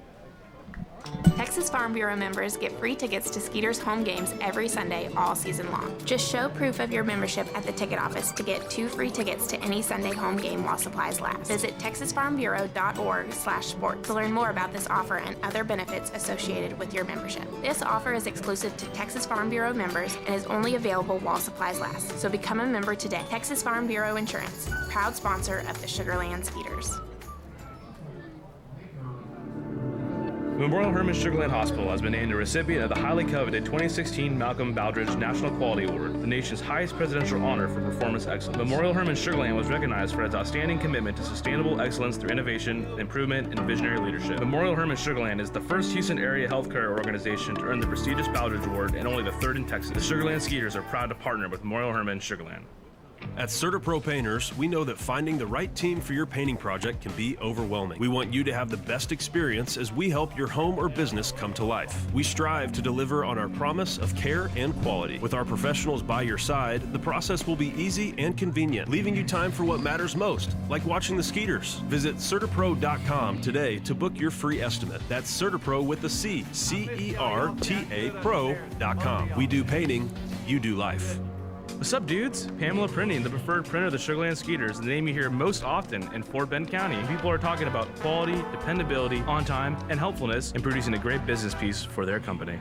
Nothing provides the flexibility to watch the Skeeters on your time like our exciting mini plans for the 2019 season. Some of our plans include a fireworks plan with tickets to all of our Friday firework games. Catch the buzz on the weekends and come away with some of our hottest giveaway items with our Saturday night plan. Enjoy the ultimate flexibility with our Pick 8 plan, giving you the chance to pick out 8 games that work best for you. Visit SugarlandSkeeters.com to find out more information on all of our mini plans. Sugarland Skeeters.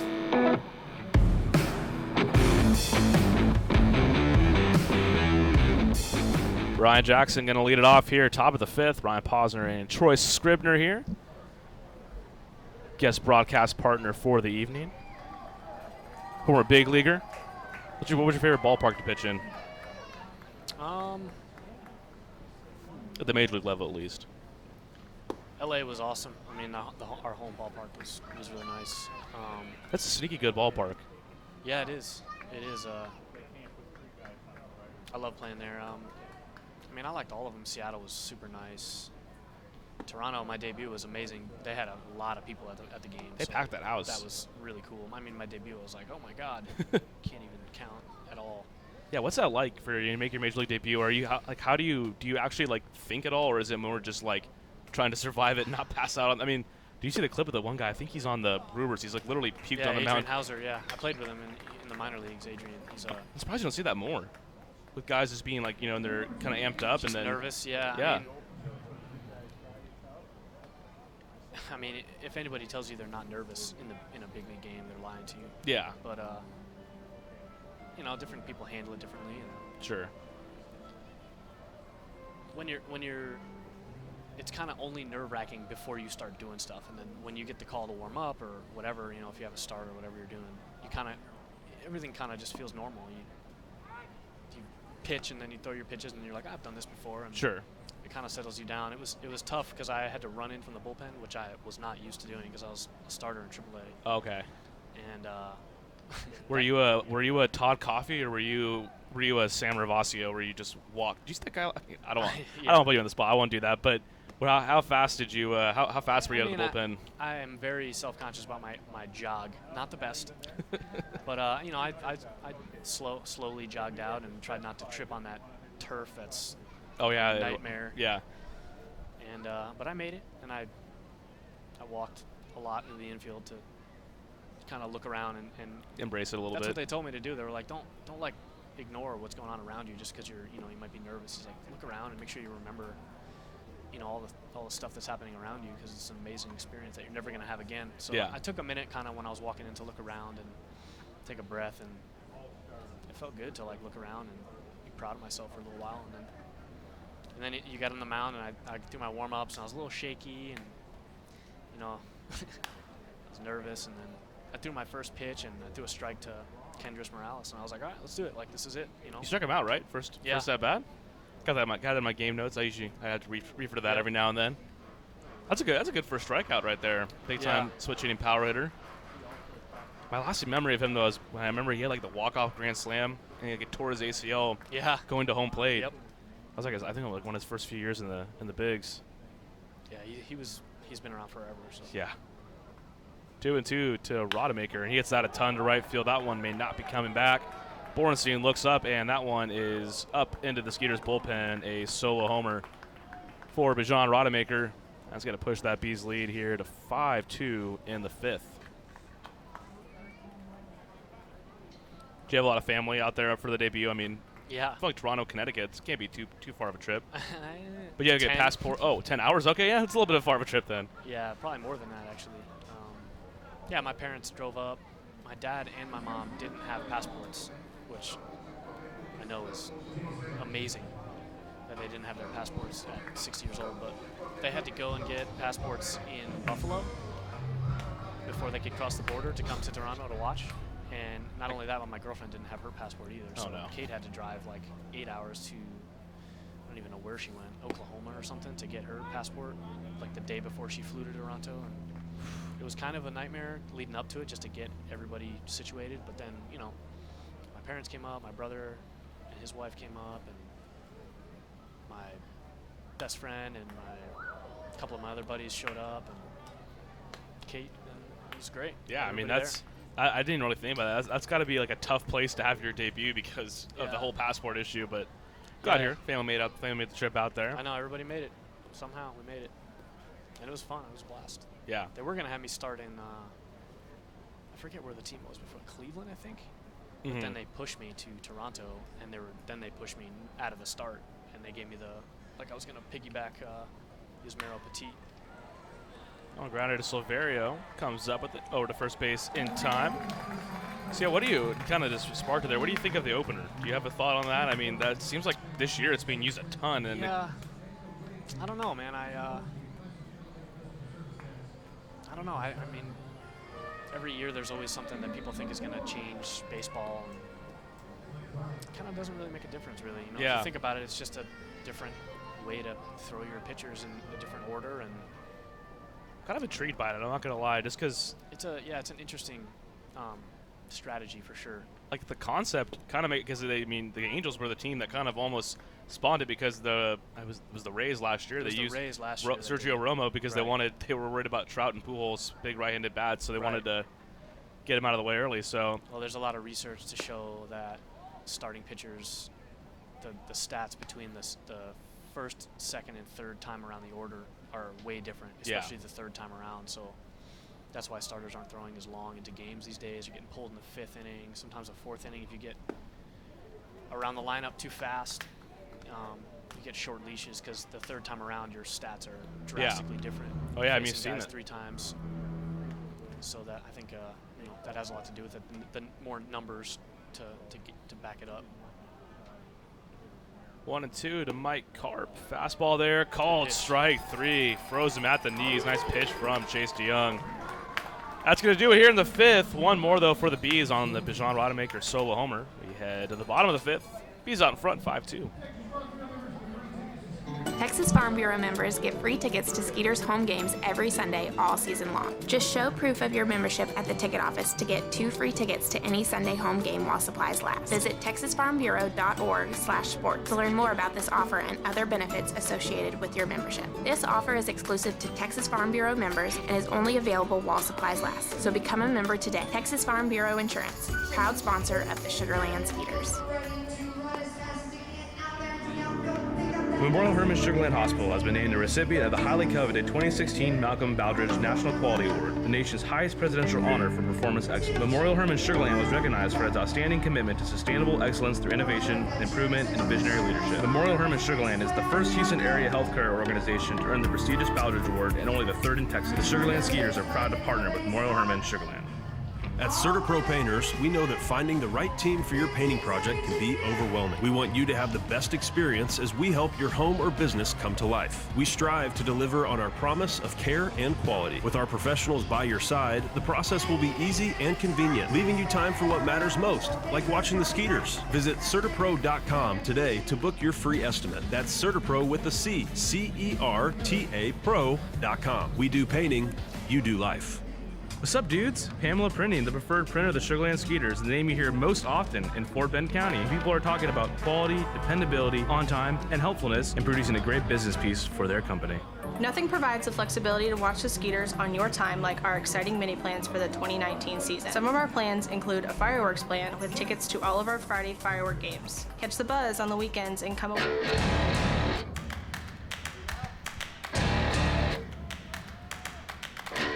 5-2 lead for the Bees. Albert Cordero going to lead it off here in the bottom of the 5th. Troy Scribner's got one more half inning in him. And I can't talk sometimes. Troy Scribner's got one more half inning left in the tank. We do thank him for stopping into the booth.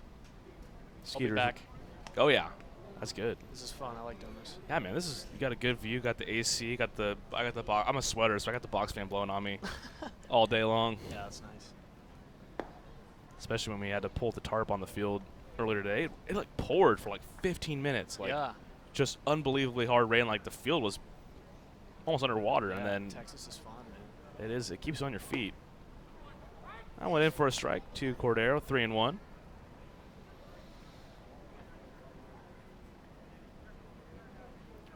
Yeah, I bet that tarp is not fun to put on. Whew.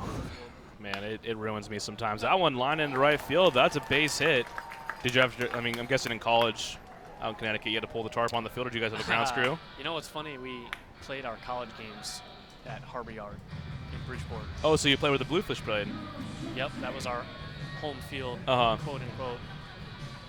So we didn't have to handle any of that stuff. Oh, that's nice. Usually, yeah, college guys have to do that themselves, but we didn't. But also, that field was, I mean, it's a minor league It's seen field better days. technically, but it was on its way out, and it was rough the last couple of years playing there. So Sacred Heart University. What's the mascot for Sacred Heart? The Pioneers. There you go. Nicely done. Any? Are you the only guy that's ever made the major leagues out of there? Yeah. Yep. Nicely done. 0-1 to Zach Borenstein. He's got a solo dinger tonight, number 16 on the year. What's your favorite home run terminology? Do you have a favorite? I mean, as a pitcher, maybe you don't really think about that kind of stuff. I mean, dinger is always good. Yeah, it's a classic. Yep. Giving up a few. It's tough going for pitchers, especially now in baseball. I mean, everyone's trying to put the ball in the air, so I feel like those home run numbers are a little bit inflated. Yeah, the game is changing for sure for that. And, you know, baseball changes. There's adjustments that have to be made throughout all the the years of baseball. There's always been changes. It's just something else that's new. It doesn't necessarily have to. I think ruin last year anything. was like they had the most 20 home run hitters. I feel like when I was growing up, 20 home runs was like that was kind of the benchmark of a big time power guy. Now it's like 20 home runs. I mean, I think Freddie Galvis is gonna have 20 home runs this year. Nothing against Freddie Galvis, but I was like, oh. No, I know. Seems like everyone and their mother's got 20 home runs this year. I mean, I think it's pretty safe to say that the baseballs are Something's going on with a them. teensy bit different than they have been. I think they've at least admitted that the seams are kind of not raised, opposite of raised, whatever. They're a little bit flatter. I don't know what technically they've done to the balls to make them go farther, but I mean, it's pretty. The data will The number, show yeah. They don't lie. Guys like you said who have no business hitting 20 home runs are hitting 20 home runs in a season. It's changing, Yeah, no, absolutely. That one popped up in the infield. That's way up there. That one's dropped. Ryan Jackson going to scoop it up, though, and get it over to Riordan in time on the 6-1 put out there. A little miscommunication out there in the infield.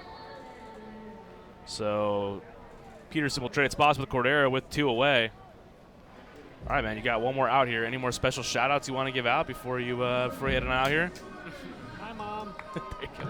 I'm sure she's definitely one of our 50 listeners or 64 listeners. Hey, we got some Nice. numbers are cruising up tonight with you in the booth. Nice. 2 away. That's going to bring up Dennis Phipps. Thank you to all who listen. We appreciate it as players. Everybody that comes to watch the games at the field, and everybody that listens. We always appreciate it. It's always nice to have fans and have people who, come out to watch us play, and makes our job better, makes our lives better too. So thank you. Ever pitch? How many sellouts? You said that your debut you pitched in front of a pretty big crowd. Did you ever pitch in front of a sellout, or was that one a sellout? I think Toronto was the most people that I've ever pitched in front of. Houston, they were packed too, though. But I never pitched in Houston. That place is so loud. It's the loudest place I've ever been. How much of an effect? I mean, does that have an effect? I know for like football, when you're getting up to the line, you're trying to get to the quarterback. Does that have an effect on you as a pitcher? I mean, I didn't get to pitch there, but it had to have affected our guys because when they hit a home run or when they score, it shakes. Wow. It shakes. Everything shakes. Your head shakes. It's like really loud. I don't know why it's like magnified maybe on the field or what. Uh-huh. It was very loud there, and it was awesome to have a stadium that loud.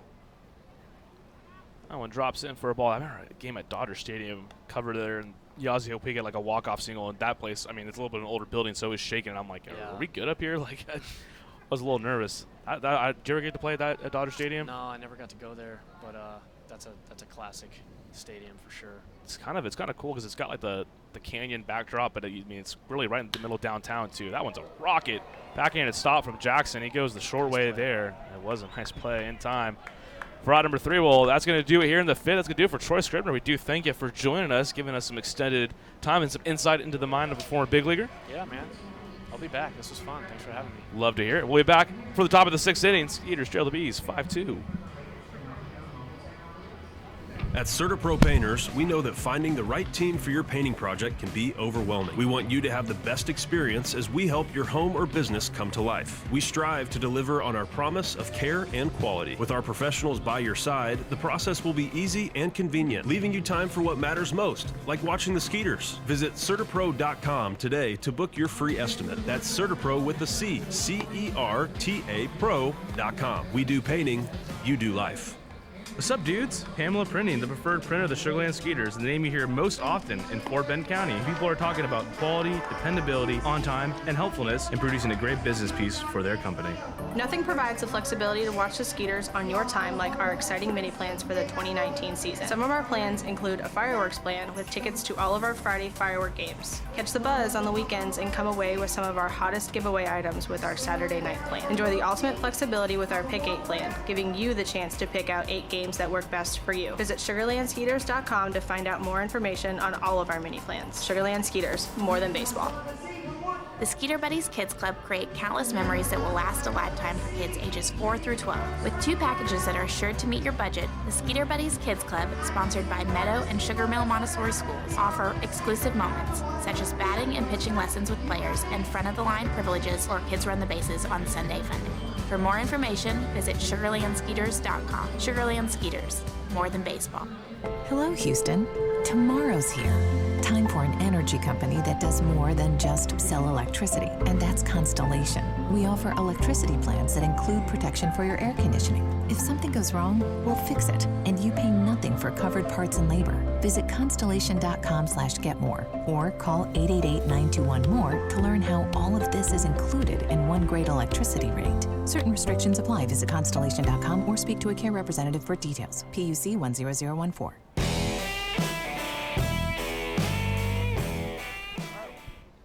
We're back live here in the top of the 6th inning. Bees with a 5-2 lead over the Skeeters. It'll be Ozzie Martinez first to greet Chase DeYoung here in the top half of the inning and gets across strike one. Pretty cool having Troy Scribner up here in the booth for a few innings. I always find it really interesting just to be able to hear guys like that just talk very casually about, pitching at Major League stadiums and, playing with guys like Mike Trout, although he wasn't very casual about that. He definitely could tell those guys it was intimidating to play with them, especially Mike Trout, who it's crazy to think that maybe the best player of all time is currently playing and is still in his prime, and there's no sight of that ending anytime soon either. But I always just find that interesting, getting their first strikeout, and Scribner's was Kendrys Morales, longtime Angel, Blue Jay. Pretty neat for a baseball nerd up here, I will say that much. The 0-2 to Ozzie Martinez, up and in. And he gets out of the way there in time, and 1-2 now. Martinez 0 for 2.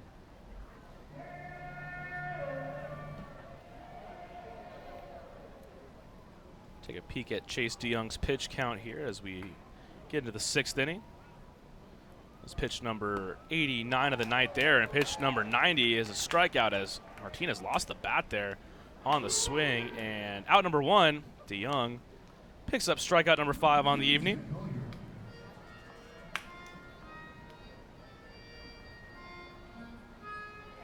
With one away, it'll bring up Zach Collier. 0 for 2 this evening. He's flown out and struck out.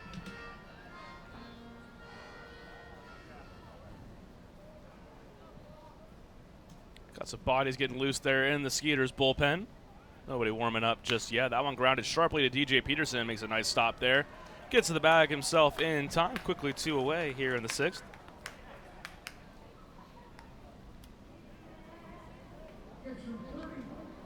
And with 2 away, that'll bring up Logan Moore. He is grounded out twice this evening.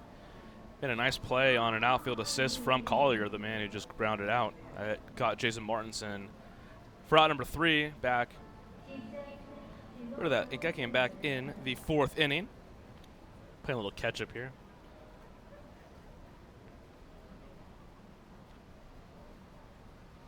First pitch to Moore, and that's popped up, and that's going to be a very quick inning for DeYoung as Bernard under it has it for out number 3. So Chase DeYoung, 1, 2, 3 in the 6th inning. And we'll head to the bottom half. Bees ahead, 5-2. Skeeters come back to bat. Nothing provides the flexibility to watch the Skeeters on your time like our exciting mini plans for the 2019 season. Some of our plans include a fireworks plan with tickets to all of our Friday firework games. Catch the buzz on the weekends and come away with some of our hottest giveaway items with our Saturday night plan. Enjoy the ultimate flexibility with our Pick 8 plan, giving you the chance to pick out 8 games that work best for you. Visit SugarlandSkeeters.com to find out more information on all of our mini plans. Sugarland Skeeters, more than baseball. The Skeeter Buddies Kids Club create countless memories that will last a lifetime for kids ages 4 through 12. With 2 packages that are sure to meet your budget, the Skeeter Buddies Kids Club, sponsored by Meadow and Sugar Mill Montessori Schools, offer exclusive moments, such as batting and pitching lessons with players and front-of-the-line privileges or kids run the bases on Sunday funding. For more information, visit SugarlandSkeeters.com. Sugarland Skeeters, more than baseball. Hello, Houston. Tomorrow's here. Time for an energy company that does more than just sell electricity, and that's Constellation. We offer electricity plans that include protection for your air conditioning. If something goes wrong, we'll fix it, and you pay nothing for covered parts and labor. Visit constellation.com/getmore or call 888-921-MORE to learn how all of this is included in one great electricity rate. Certain restrictions apply. Visit constellation.com or speak to a care representative for details. PUC 10014. Don't miss out on daily promotions this season at Constellation Field. Come to the park on Monday for discounted margarita prices as well as free tickets for fans who present military and first responder IDs. Visit us on Wednesday and enjoy $1 hot dogs as well as discounts on White Claw hard seltzer. Come thirsty on Thursday for $2 beers and sodas. And you definitely won't want to miss out on Fireworks Fridays. Close the week out on Sunday Fun Day where we'll have pregame autographs and kids run the bases. Sugarland Skeeters, it's more than baseball. All right, we move to the bottom of the 6th inning. Time for a Skeeters rally. How about that? Let's get some hits together. Bees lead 5-2. Juan Silverio 0 for 2 on the evening so far. Corey Riordan still out there working for the Bees. The Skeeters have out-hit the Bees so far, 7-5, but Britton with a 5-2 lead here.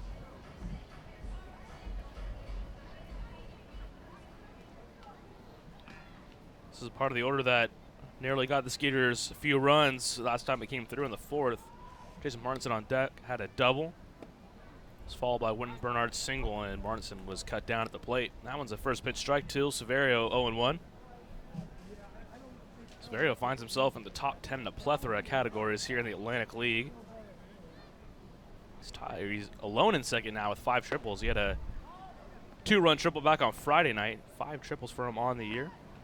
He has 2 grand slams, tied for the most in the league.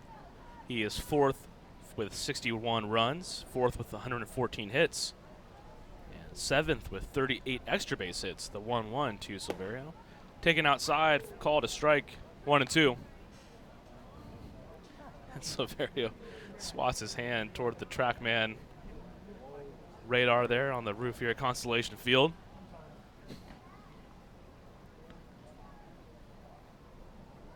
The 1-2 to Silverio. Jam shot there.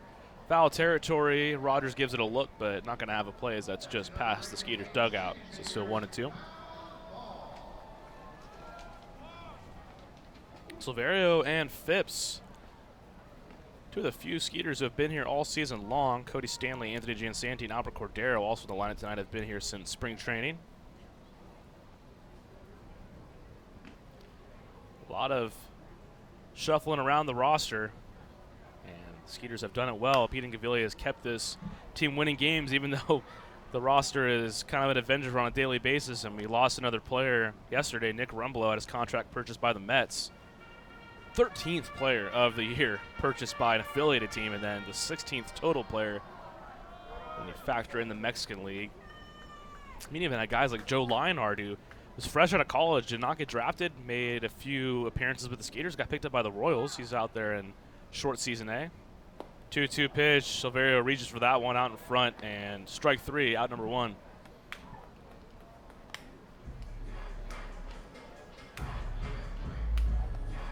And that'll bring up Jason Martinson with 1 away. He is 1 for 2 with a double. Flew out to deep center field in his first at-bat. I'm mistaken too. Martinson has been here since spring training as well. So the lineup, today, the one you see today is a bit intact for most of the year, although guys have had different roles as the year has gone on. One drops in, curveball, strike 1. Martinson actually started the year on the disabled list, or injured list rather, and now is assumed a starting role on a regular basis. 0-1 pitch. Good take from Martinson, low and away, 1-1. Martinson's got as good of patience as anybody on this Skeeters roster. He's in the top 10 in the league in walks, leads the team in that category as well. Enters 4th in the league with an even 60 walks. Takes there, 2-1. The pitching staff's really seen a lot of shuffling of the deck as the year's gone on, especially in the bullpen. 2-1 to Martinson. That's a rocket at Ryan Jackson on a hop, though. Stays with it. And low throw, but Jason Rogers has it for out number 2. Skeeters have stung the ball well all night, just having a little trouble finding some patches of grass and some open pastures there in the infield.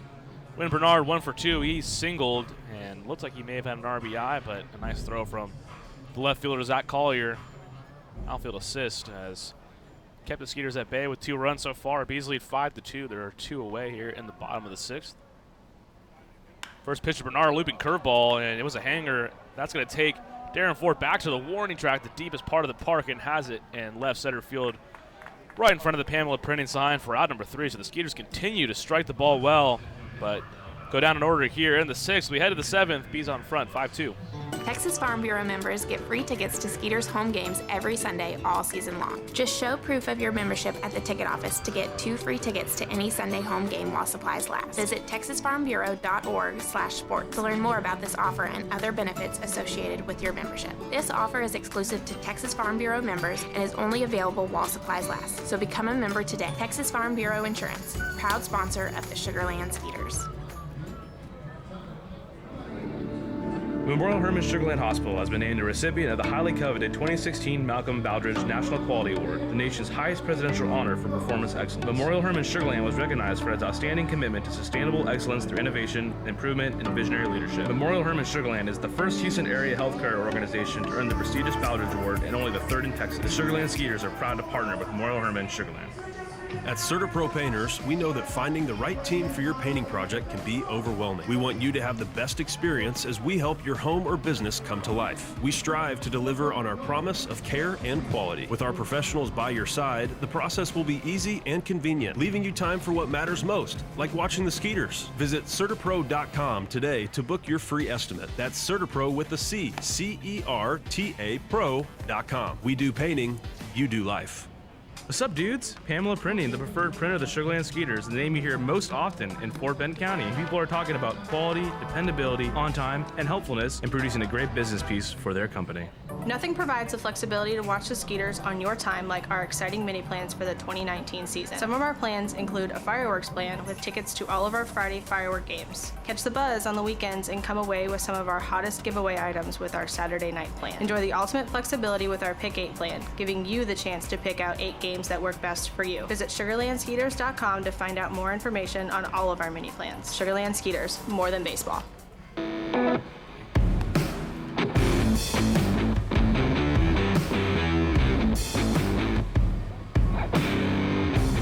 That's going to do it tonight for Chase DeYoung after 6 innings of work. It'll be veteran right-hander Ricardo Gomez in here to begin the 7th. Let's get you the final line on Chase DeYoung. 6 innings, 5 hits, 5 runs, all earned.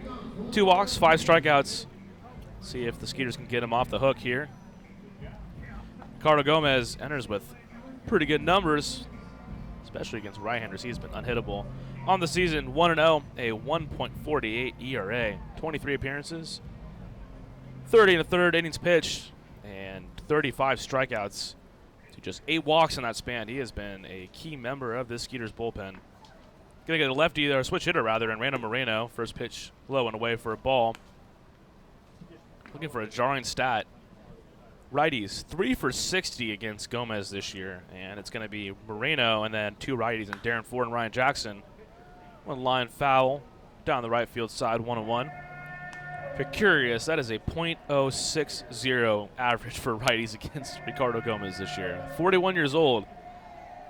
The savvy veteran right-hander still got it, and he has just a devastating slider, which just makes him so hard to hit for righties.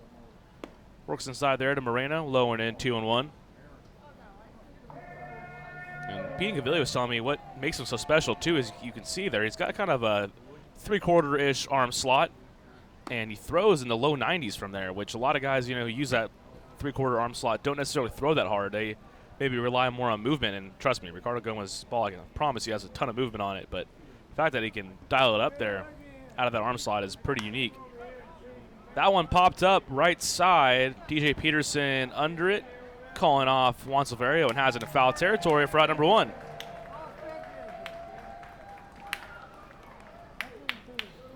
And now we get to have some fun. We got the 2 righties coming up here, and this is why you're bringing Gomez to preserve what is now just a 3-run deficit.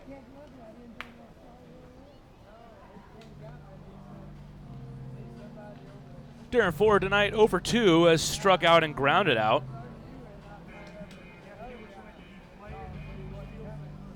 Ford, a former San Francisco Giant, Connecticut native, so he's playing with the hometown team here. Interesting, I didn't realize Troy Scribner was saying, Sacred Heart University is alma mater. They played their home games where the Bridgeport Bluefish used to play. And there's that slider there. It is just a frisbee. As you can see, Ford was kind of backing out. That ball ended up on the outside edge. And it called for a strike, 0-1.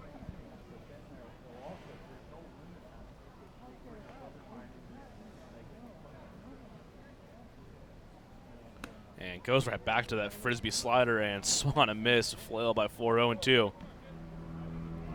Ford appeared in 33 games in the majors and stole 9 bases. He's caught 6 times, though.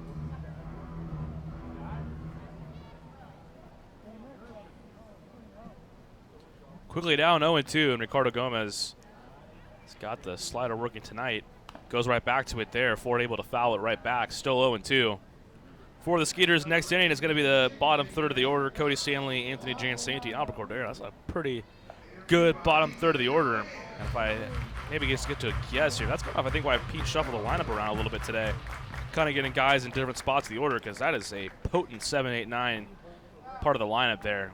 And nobody warming up in the Bees bullpen, so likely going to be Corey Riordan back out for another inning of work.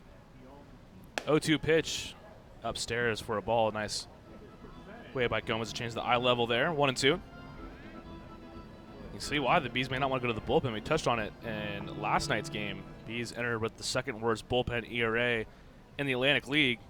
So, but Riordan also with a ERA that's hovering over 5 coming into this one. 1-2. That one grounded sharply to Peterson, and he's unable to scoop it as it gets by him into right field. And the speedster Ford is aboard with 1 away. See how that one gets scored. Struck well by Ford down the line. And with 1 away, it'll be Ryan Jackson.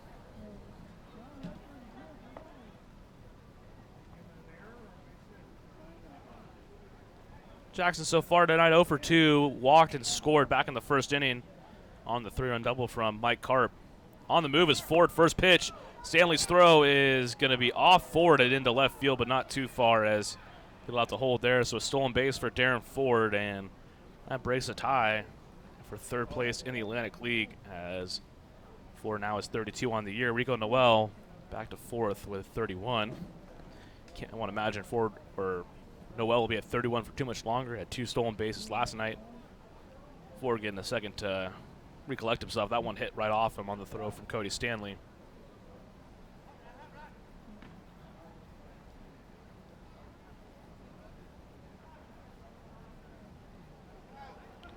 Pitch was a ball to Jackson, so 1-0 the count. Slider there. No chance for Jackson. 1-1. Man, that thing is just so filthy. Gomez, the elder statesman of the Skeeters club. 41 years young. 17th year as a pro. Was with the York Revolution last season. Slider again there. That one's popped up. Shallow right field. Severio going back. And his under it has it for out number 2. Ford not going anywhere. Still parked on second base. So 2 away. And here comes Bijan Rodemaker. He homered in his last at-bat. He is 3 for 3 tonight with a pair of singles and the solo home run.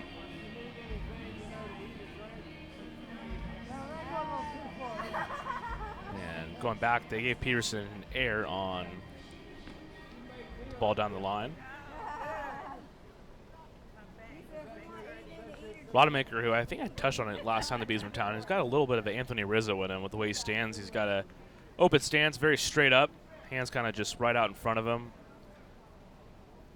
That one is a called strike, 0-1.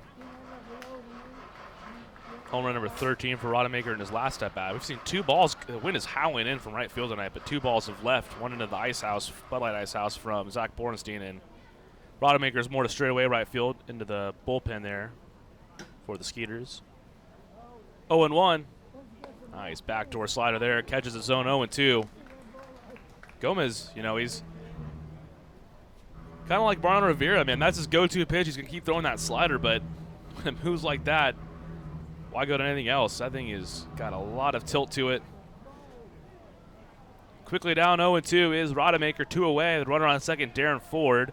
Bees out in front 5-2 here in the top of the 7th. That one opposite field takes Bernard on the move toward the manual scoreboard. He looks up. That's off the White Claw sign in left field. Ford is going to come around to score. That's a 4-hit game for Bijan Rodemaker. And an RBI double is going to put the Bees up 6-2 here in the 7th.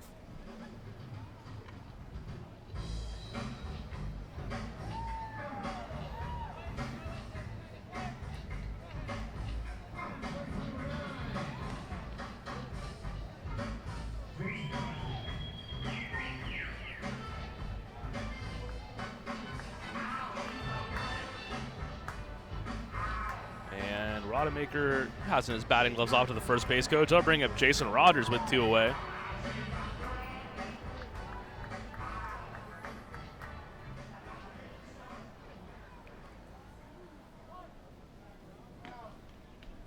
Skeeters have 20 come from behind wins this year. Just throwing that out there. And when trailing after 6 inning, they're going to appeal to first base to see if Rodemaker touched the base, and they're going to call him out. Wow. Nice appeal there. Whoever caught that from the dugout, well done. It looked like it might have been Juice. As Rodemaker called out, he's going to go plead his case here. That is a huge development there. It's going to end the inning on the appeal there. And Rodemaker pleading his case with Derek Whitfield, the first base umpire. So an interesting end to the top of the 7th there. The Bees do get 1 on the RBI double from Rodemaker. We'll head to the bottom of the 7th. Skeeters trailing 6-2. Memorial Hermann Sugarland Hospital has been named a recipient of the highly coveted 2016 Malcolm Baldrige National Quality Award, the nation's highest presidential honor for performance excellence. Memorial Hermann Sugarland was recognized for its outstanding commitment to sustainable excellence through innovation, improvement, and visionary leadership. Memorial Hermann Sugarland is the first Houston area healthcare organization to earn the prestigious Baldrige Award and only the 3rd in Texas. The Sugarland Skeeters are proud to partner with Memorial Hermann Sugarland. At CertaPro Painters, we know that finding the right team for your painting project can be overwhelming. We want you to have the best experience as we help your home or business come to life. We strive to deliver on our promise of care and quality. With our professionals by your side, the process will be easy and convenient, leaving you time for what matters most, like watching the Skeeters. Visit CertaPro.com today to book your free estimate. That's CertaPro with the C, C-E-R-T-A Pro.com. We do painting, you do life.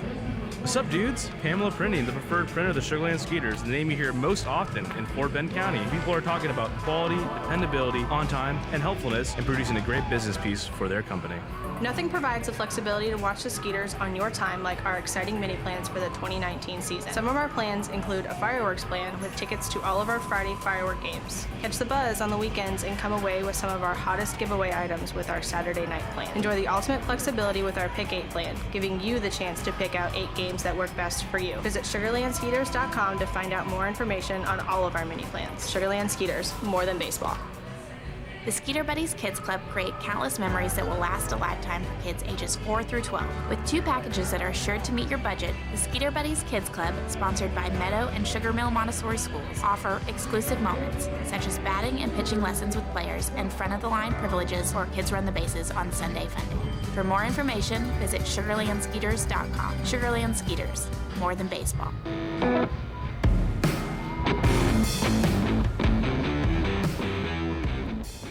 All right, Skeeters coming to bat here. 6-2 lead for the Bees as we head to the bottom of the 7th inning. Cody Stanley, 0 for 2 tonight, leading off against Corey Riordan, and gets across the first pitch strike, 0-1.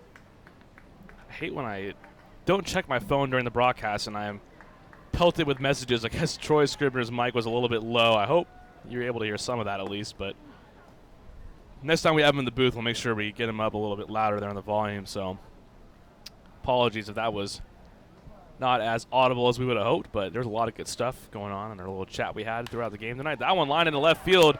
That's going to get down for a base hit. Opposite field single for Cody Stanley. See, I was so consumed with such a great chat with Troy Scribner. I didn't check my phone. I was messaged by 3 different people, including Dallas Beeler down there, to turn up my mic. And Beeler hit me with like 30 different gifts to tell me that the mic was too low. Hey, we'll get it. We'll get it down next time. We still got some baseball here left this season. We got 4 more games left this series. including tonight's game, and then we'll come back. 2 more homestands. Leadoff base runner for the Skeeters. It'll be the captain, Anthony Jansanti, 0 for 2 so far tonight. Takes the first pitch. Ball outside from Riordan. Stanley had a good road trip. We were talking about it earlier. And keeps on swinging the hot bat there. 1-0 to the captain, low and away. That's a ball. Had 2-0. Now we're starting to see a righty get loose for the Bees. Take a peek where Riordan is on pitch count. Pitch number 86 for him right there. That one misses low. Ball 3, so Jansanti had 3-0. I mean, I guess one of the benefits, we mentioned how the strikeout numbers for Riordan are pretty microscopic. He had just 29 and 81 innings pitched coming into this game. So he pitched into contact a lot. I'll keep the pitch count down.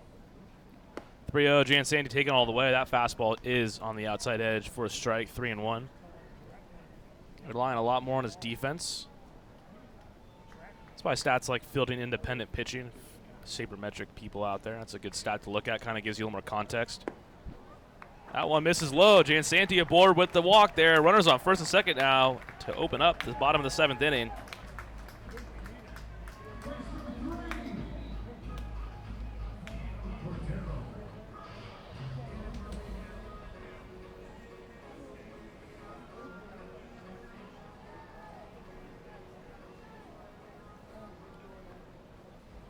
And that's going to do it, looks like, for Riordan. Goose Gazzo out to the mound to get the ball from a starting pitcher. So the Bees are going to head to the bullpen, and that's good news for the Skeeters.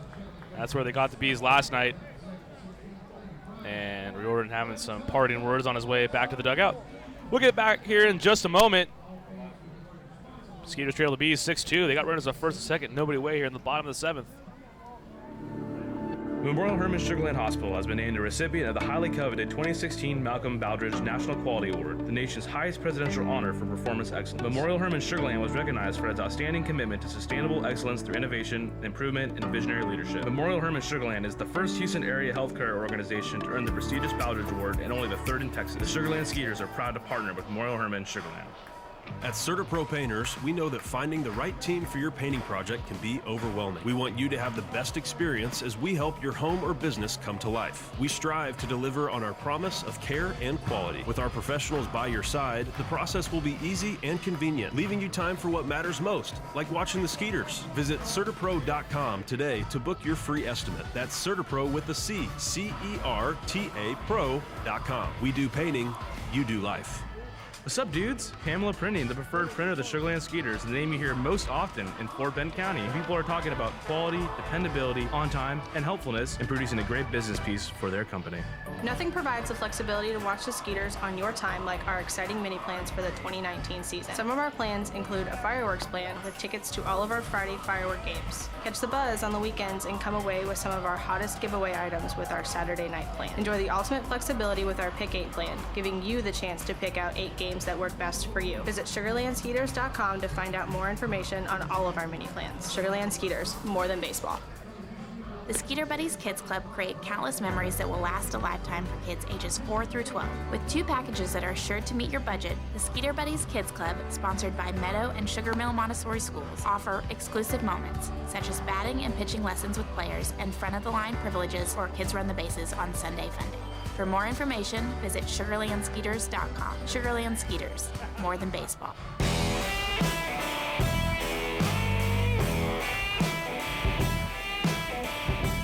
Hey, it's our good buddy Sam Ravasio back for another inning of work here tonight.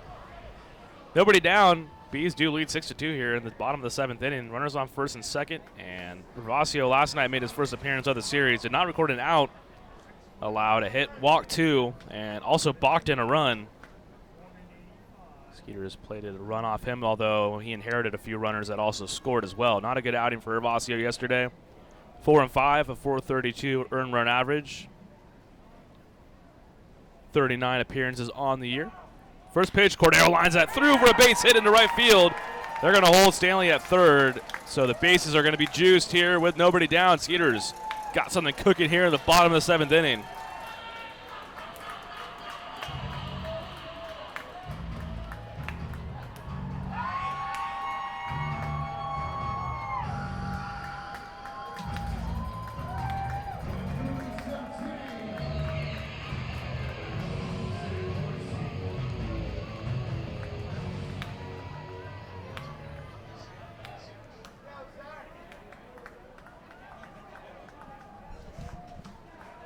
right, bases loaded. Big spot here for the Skeeters. First pitch to Zach Borenstein outside for a ball, 1-0. Borenstein, the tying run, and that carries some weight for sure as he has already left the building once tonight, so a homer for him.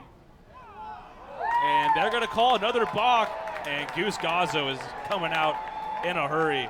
Happened last night. Gervasio does not come to a set, and so the Skeeters get a freebie there. Gervasio for the second straight night has balked in a run, and Goose Gazzo was hot. So before Gervasio even throws a pitch to Zach Borenstein, he has allowed a run.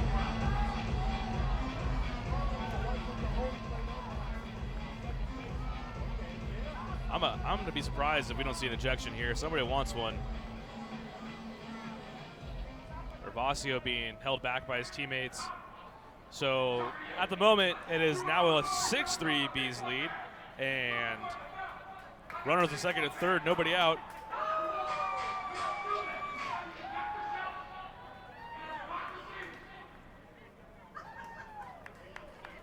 Gazzo's still out there pleading his case.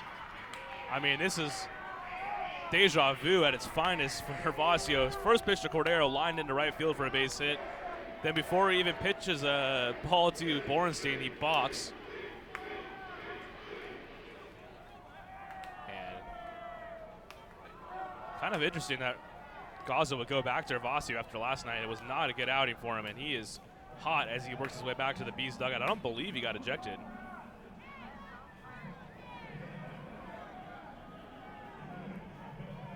So before Borenstein even has to take the bat off his shoulders,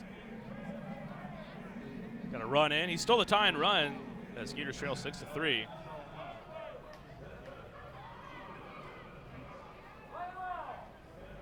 And everyone going back to their respective spot here.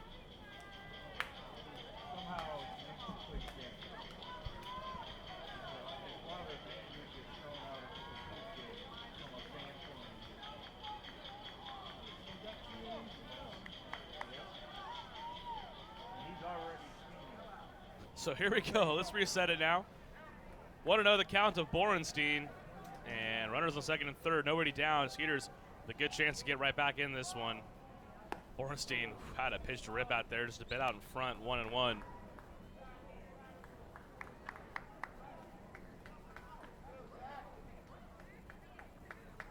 Albert Cordero on second base. Anthony Giansanti at third. Borenstein hit his 16th homer of the year earlier in this one. Takes inside, 2-1. Nobody getting loose in the Bees bullpen at the moment. This is Gervasio's game for the foreseeable future. He has to face at least 3 batters. He's faced just one so far. That was Albert Cordero, who singled off him. 2-1 to Borenstein. Outside, they're going to try to backpick Cordero, and they have him. Logan Moore catches Albert Cordero a little bit too far off the bag at second base. And that's how the Bees record their first out of the inning here.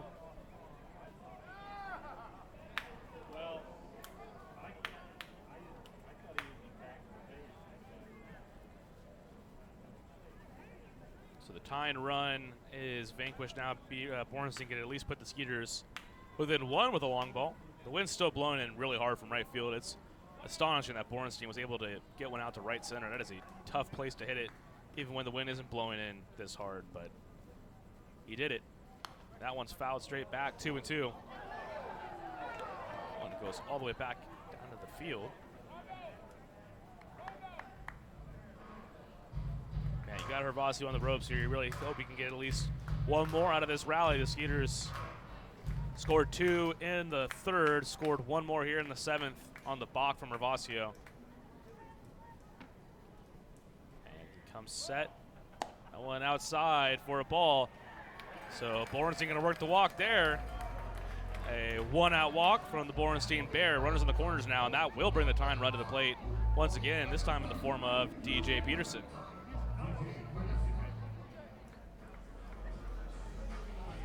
Peterson drove in a run in that third inning for the Skeeters, which they played their first 2 runs of the game.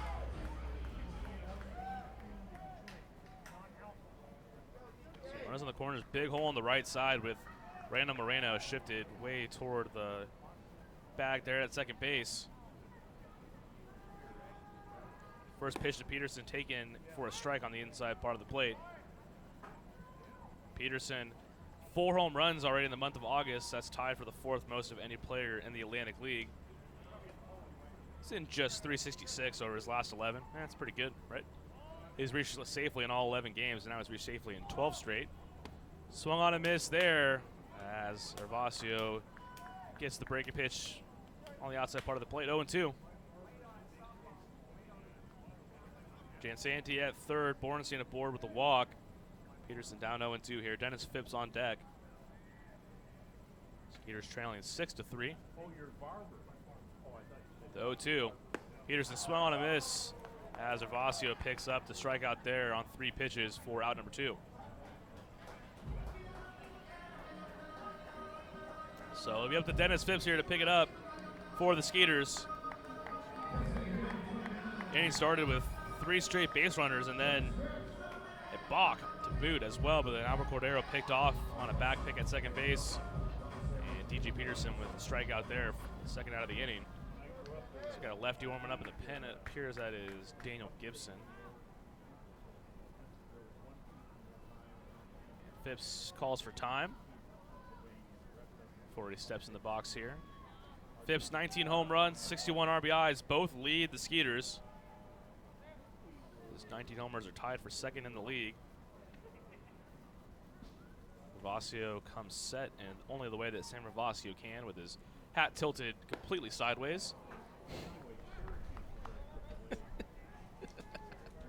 Shane Brown coming back for a little more as my Padres 3-2 win. How about that? And a big spot here for the Skeeters. Let's see if my other team, my Skeeters, can come back here. They trail 6-3. 0-1 the count to Phipps. That one lined into right field. Rodemaker, though, coming in and has it for out number 3. Had him played well in the right center field gap. So the Skeeters do get one off Sam Hervasio on the balk. And looks like Phipps and Hervasio maybe had a few parting words there before they go back to the dugout. That's going to do it here in the 7th inning. Bees still lead 6-3. At CertaPro Painters, we know that finding the right team for your painting project can be overwhelming. We want you to have the best experience as we help your home or business come to life. We strive to deliver on our promise of care and quality. With our professionals by your side, the process will be easy and convenient, leaving you time for what matters most, like watching the Skeeters. Visit CertaPro.com today to book your free estimate. That's CertaPro with a C, C-E-R-T-A Pro.com. We do painting, you do life. What's up, dudes? Pamela Printing, the preferred printer of the Sugar Land Skeeters, the name you hear most often in Fort Bend County. People are talking about quality, dependability, on time, and helpfulness in producing a great business piece for their company. Nothing provides the flexibility to watch the Skeeters on your time like our exciting mini plans for the 2019 season. Some of our plans include a fireworks plan with tickets to all of our Friday firework games. Catch the buzz on the weekends and come away with some of our hottest giveaway items with our Saturday night plan. Enjoy the ultimate flexibility with our Pick 8 plan, giving you the chance to pick out 8 games that work best for you. Visit SugarlandSkeeters.com to find out more information on all of our mini plans. Sugarland Skeeters, more than baseball. The Skeeter Buddies Kids Club create countless memories that will last a lifetime for kids ages 4 through 12. With 2 packages that are sure to meet your budget, the Skeeter Buddies Kids Club, sponsored by Meadow and Sugar Mill Montessori Schools, offer exclusive moments, such as batting and pitching lessons with players and front-of-the-line privileges or kids run the bases on Sunday Fun Day. For more information, visit SugarlandSkeeters.com. Sugarland Skeeters, more than baseball. Hello, Houston. Tomorrow's here. Time for an energy company that does more than just sell electricity, and that's Constellation. We offer electricity plans that include protection for your air conditioning. If something goes wrong, we'll fix it, and you pay nothing for covered parts and labor. Visit Constellation.com/getmore or call 888-921-MORE to learn how all of this is included in one great electricity rate. Certain restrictions apply. Visit Constellation.com or speak to a care representative for details. PUC 10014.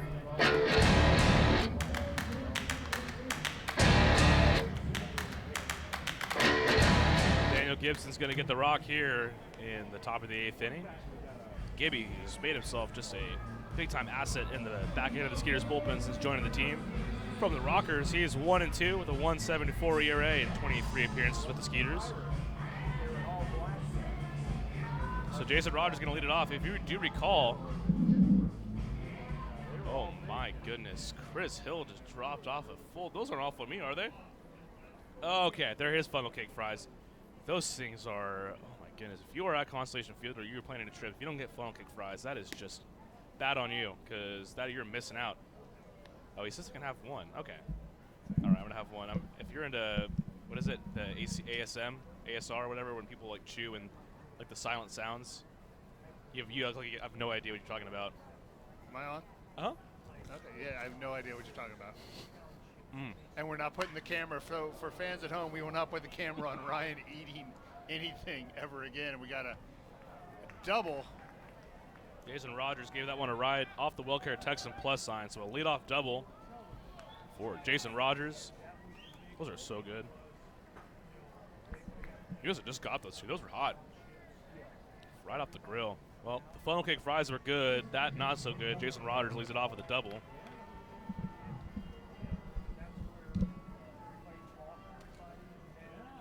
And with nobody down, it's going to be Mike Karp and Cassie Terzillo, our sales rep, saying hi.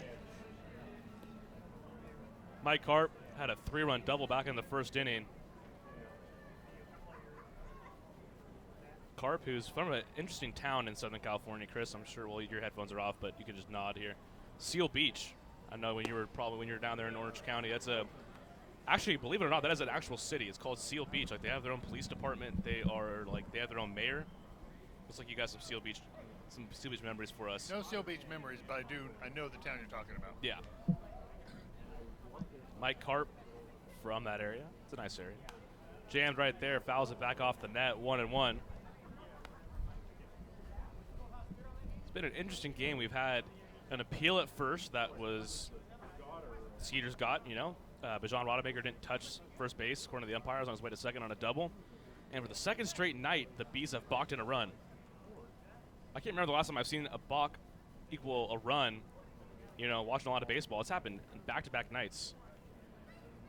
Karp gives that a ride deep left center field. That one may not be with us for much longer, and Bernard looks up, and that one over his head off the wall. Around to score is Rogers, and Mike Karp with his second double of the night, and that's RBI number 4 for him in this one. And Bees have taken a 7-3 lead here in the 8th.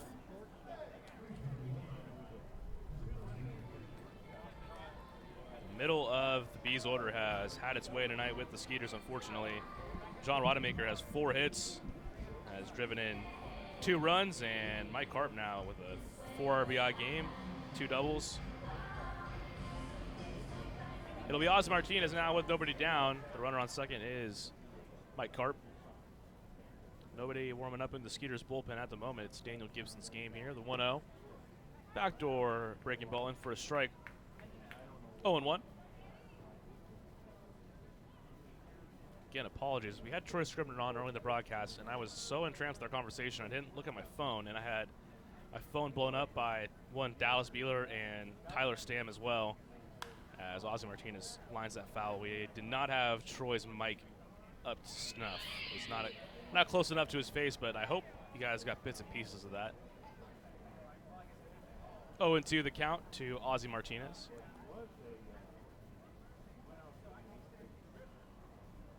Martinez 0 for 3 tonight. He played with the Road Warriors last year. This has got to be a lot nicer for him having a home base here in New Britain. That one in the dirt there, and taking for a ball, 1-2.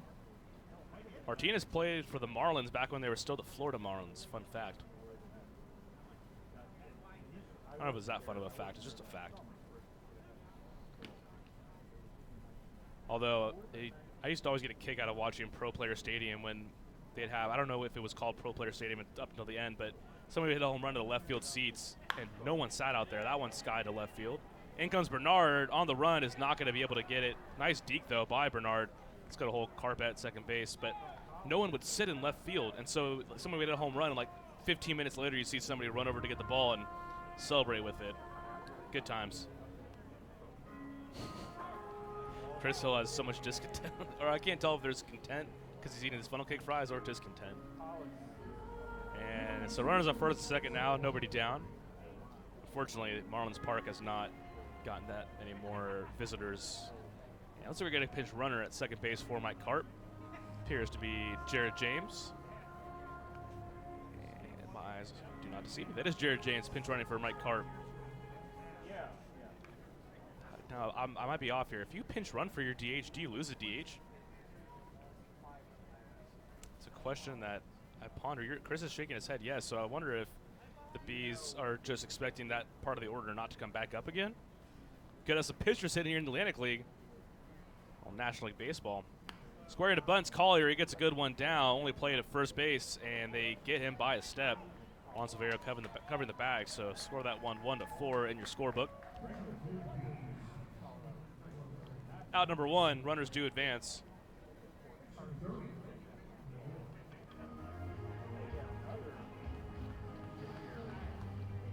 And that'll bring up Logan Moore, the catcher, lefty on lefty here. Let's get to the numbers for Gibson. Against lefties, 5 for 26, so just hitting a $192 against him coming into tonight. Gibson, a former Florida Gator. Had a good game upcoming there to open the season. They play Miami. Infield playing in for the Skeeters here. They trail 7-3 in the top of the 8th inning. One down, runners at second and third.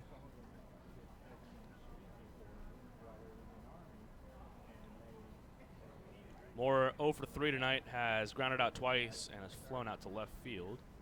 The 0-1 from Gibson, swung on a miss. Nice pitch there from Gibby. 0-2.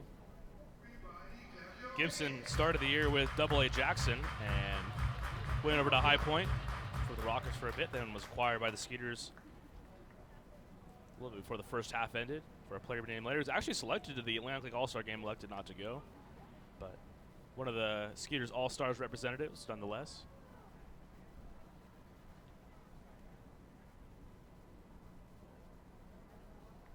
Gibson has more 0-2. The pitch popped up, and that's going to get out of play. Foul territory. Still 0-2.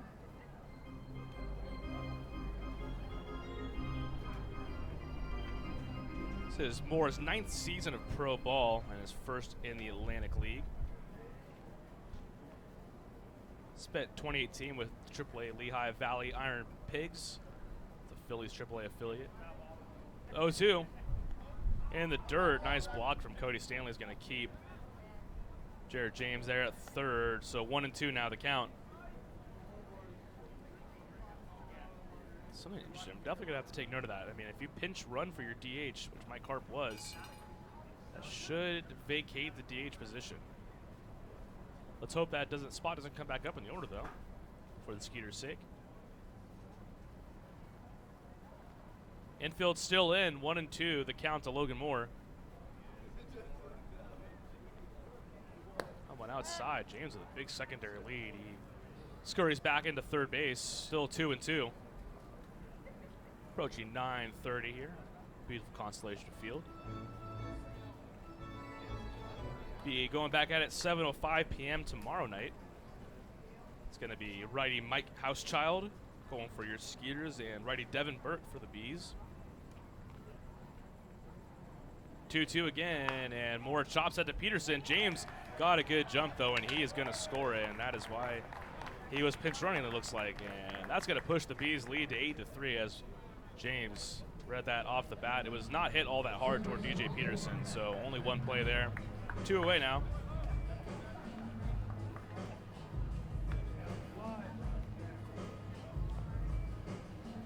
I believe Logan Moore's going to have to owe Jared James a steak dinner for getting an RBI in that one. That was the least RBI-ish hit of all time, but nonetheless goes down as an RBI in the scorebook. My scorebook, at least. It's not a book, it's actually just a piece of paper. Brandon Moreno flips around to the right side here. Switch hitter chops it over to Albert Cordero. Plays the big hop, goes across the diamond there to DJ Peterson in time. The Bees get one more on the RBI ground out from Logan Moore. We head to the bottom of the 8th. They're out in front 7-3. Memorial Hermann Sugarland Hospital has been named a recipient of the highly coveted 2016 Malcolm Baldrige National Quality Award, the nation's highest presidential honor for performance excellence. Memorial Hermann Sugarland was recognized for its outstanding commitment to sustainable excellence through innovation, improvement, and visionary leadership. Memorial Hermann Sugarland is the first Houston area healthcare organization to earn the prestigious Baldrige Award and only the third in Texas. The Sugarland Skeeters are proud to partner with Memorial Hermann Sugarland. At CertaPro Painters, we know that finding the right team for your painting project can be overwhelming. We want you to have the best experience as we help your home or business come to life. We strive to deliver on our promise of care and quality. With our professionals by your side, the process will be easy and convenient, leaving you time for what matters most, like watching the Skeeters. Visit CertaPro.com today to book your free estimate. That's CertaPro with a C, C-E-R-T-A Pro.com. We do painting, you do life. What's up, dudes? Pamela Printing, the preferred printer of the Sugarland Skeeters, the name you hear most often in Fort Bend County. People are talking about quality, dependability, on time, and helpfulness in producing a great business piece for their company. Nothing provides the flexibility to watch the Skeeters on your time like our exciting mini plans for the 2019 season. Some of our plans include a fireworks plan with tickets to all of our Friday firework games. Catch the buzz on the weekends and come away with some of our hottest giveaway items with our Saturday night plan. Enjoy the ultimate flexibility with our Pick 8 plan, giving you the chance to pick out 8 games that work best for you. Visit SugarlandSkeeters.com to find out more information on all of our mini plans. Sugarland Skeeters, more than baseball. The Skeeter Buddies Kids Club create countless memories that will last a lifetime for kids ages 4 through 12. With 2 packages that are sure to meet your budget, the Skeeter Buddies Kids Club, sponsored by Meadow and Sugar Mill Montessori Schools, offer exclusive moments, such as batting and pitching lessons with players and front-of-the-line privileges or kids run the bases on Sunday Fun Day. For more information, visit SugarlandSkeeters.com. Sugarland Skeeters, more than baseball. Hello, Houston.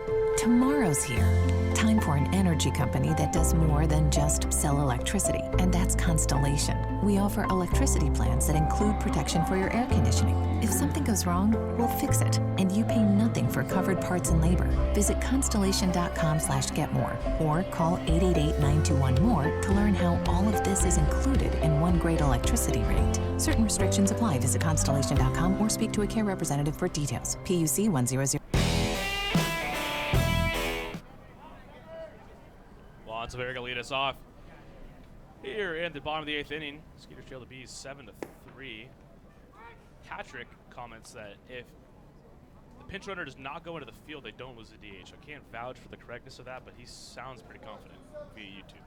So let's go with that for the time being. That one's outside to Juan Silverio. San Gervasio back on the mound. No one warming up for the Bees.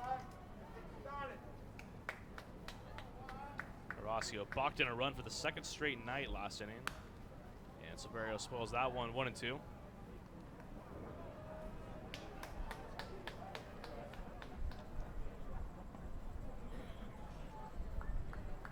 Gervasio, who has an interesting take on Dontrell Willis, CC Sabathia-like hat styles. He really just lets that thing fly off to the left side. And there's a ball on the field on the warning track there down the third base line. Ozzy Martinez flips it into the stands. Oh my goodness. And the fan drops it. Just chuck that like 5 rows deep, would you? There we go. Little Bronx cheer from the faithful here at Constellation Field. 1-2. Severio plunked for that one on the 1-2 pitch. And he'll take his base. Leadoff base runner for the Skeeters. They get it done the tough way. Gervasio got himself a Bronx cheer last night when he finally got to the mound after walking in from the bullpen. All right, I'm done my final fries. Yeah, you just wolfed those down. Was that dinner? You came asking for a food recommendation. I did share with other people. Oh no, you were very gracious, but I'm concerned. You asked for a food recommendation like you were looking for dinner. No, this is definitely not the meal night that I tell my wife what I had at the ballpark. Good idea. Yeah.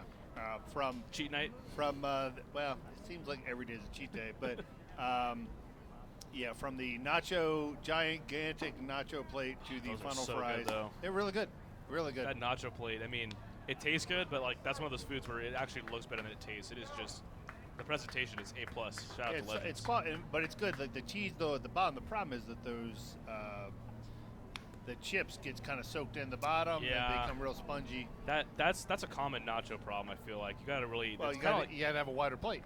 Yeah. get That's the air why in there. you put it in a bowl type thing, and it just kind of coagulates at the bottom. Sure. But that's not what we're here to talk about. Yeah, I mean, I feel like Nachos. Tim Benton does not want us talking about this. I feel like Tim Benton stopped listening to us. He doesn't No, comment anymore. he was commenting last night. Timmy was on. Oh, was he? Nice. That's Tim. 0-2 the count to Martinson. That one looks a little bit upstairs. We called a strike. I believe he enjoyed his stay at the LIR. So. Yeah, I bet he did.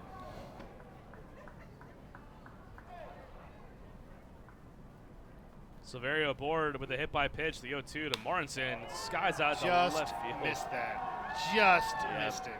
A little bit off the end of the bat, and a looping fly ball to medium deep left field for out number 1.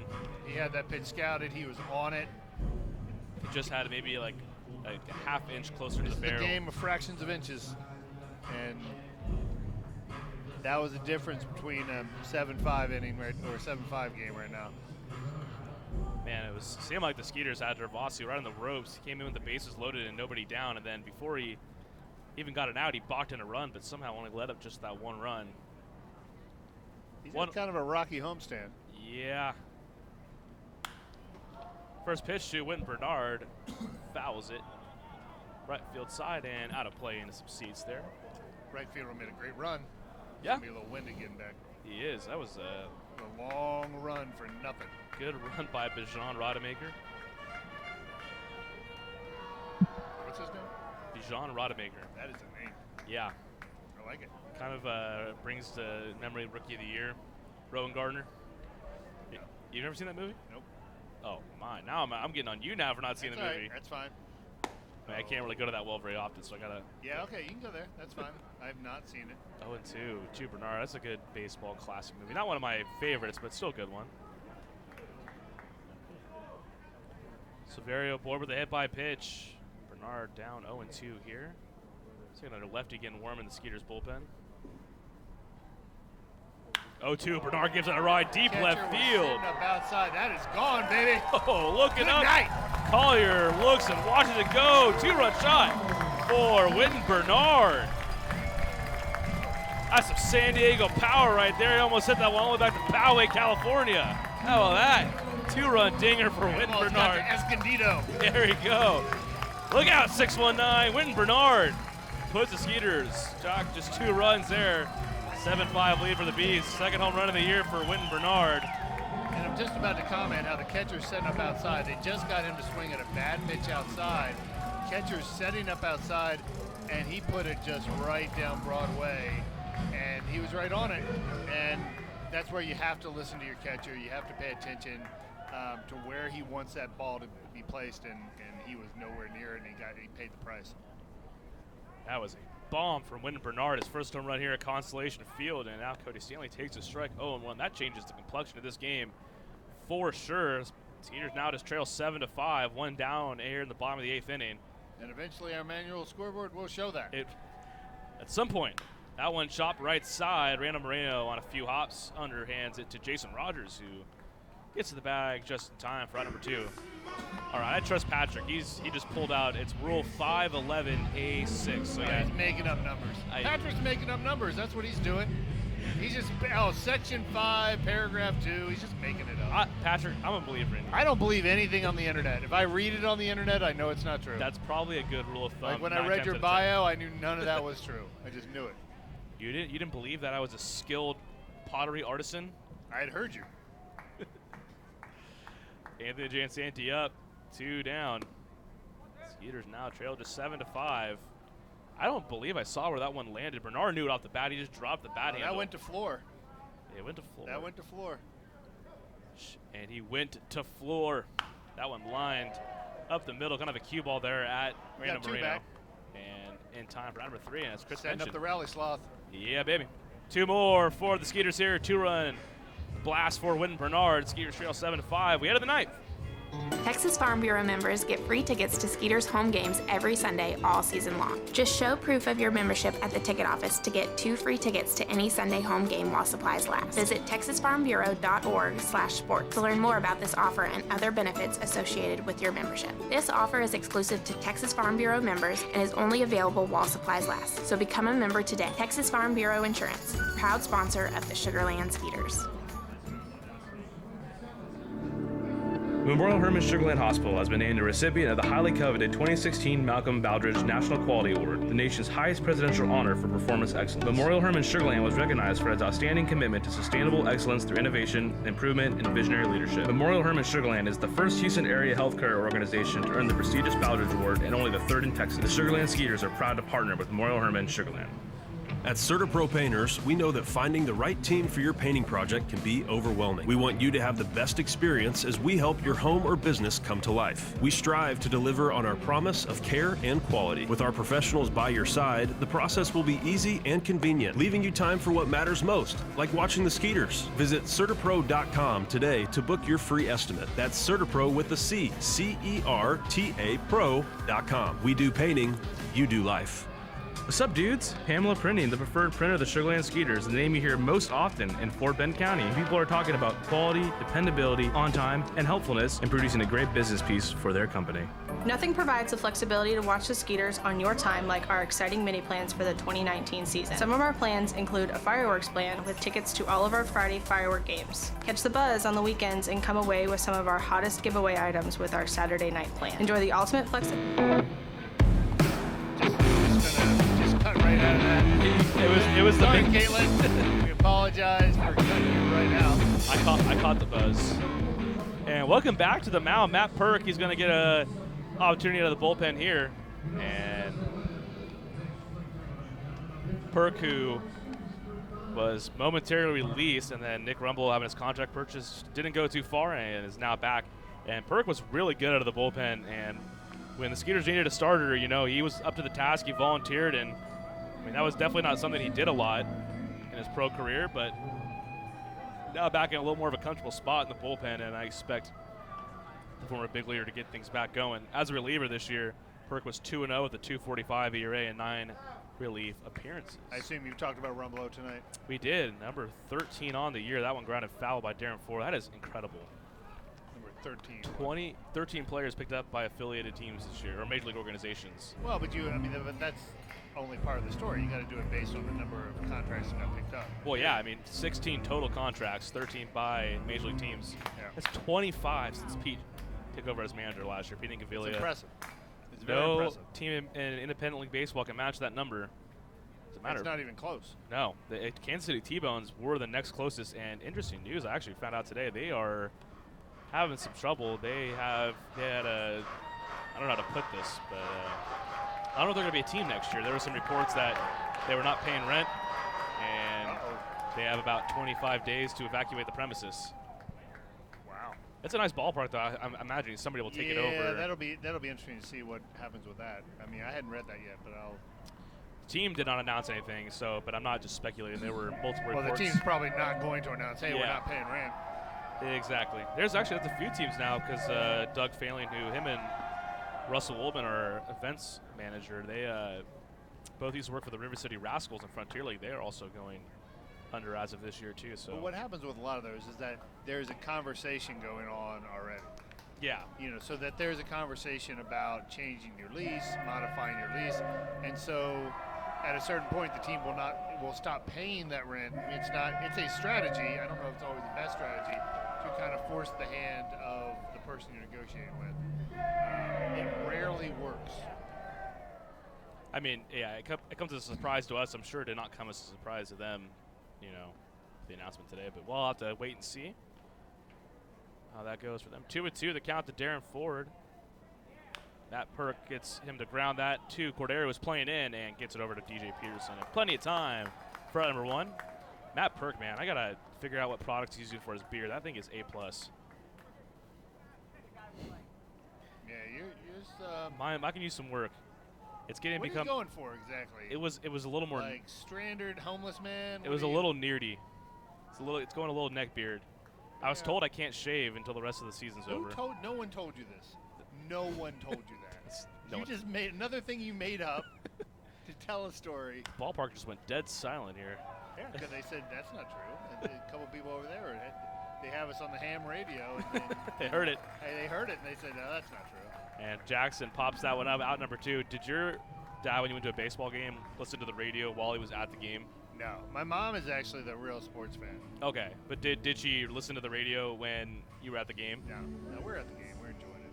It's a family outing. My dad did that. I still never got it. I mean, I understand it. That seems to be Your dad just didn't want to listen to you. I mean, you pro- were probably just talking nonstop, and he just wanted, son, I'm listening to the game. Yeah, I was probably an annoying kid at a baseball game because I got way too excited. Probably accurate, I would imagine. Bijan Rodemaker, who is 4 for 4 tonight. Growing up? Big Phillies fan. Oh, Actually, Shane Brown, our PA announcer, left me a nice note today as my team beat his team today. The Red Legs went down, and my Padres, they win. Oh, there you go. For those who had Padres bingo. And former Posner bingo. Padre draftee Wynton Bernard has put the Skeeters right back into this one. Look at that transition. I'm great.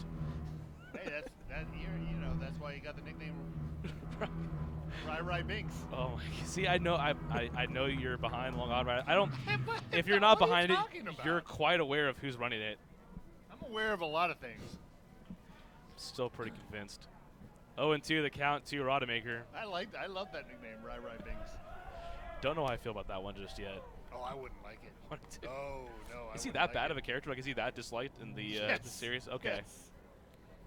What were they going for? Like a new age Yoda? Was that the idea? Yeah, they're trying to do something funny for the kids, and at that age, most of the Star Wars fans were much older, and they didn't want a kid's character in the movies. Rodemaker squares the bunt and gets a good one down. Perk, bare hands and overthrows, and Peterson with a nice leap to snag it though. But another bunt single. That was the second bunt single tonight for Bijan Rodemaker, and man, oh man, he's been a tough out tonight. That is his 5th hit of the game. He's 5 for 5. I tell you, Shay's having a lot of fun with Jason Rogers, and Jason Rogers having a lot of fun with Shay. He's this is what the jams. minor league baseball should be about right there. It's precisely what it's about. Give and take. Jason Rogers having some fun, so we're playing the jams for him.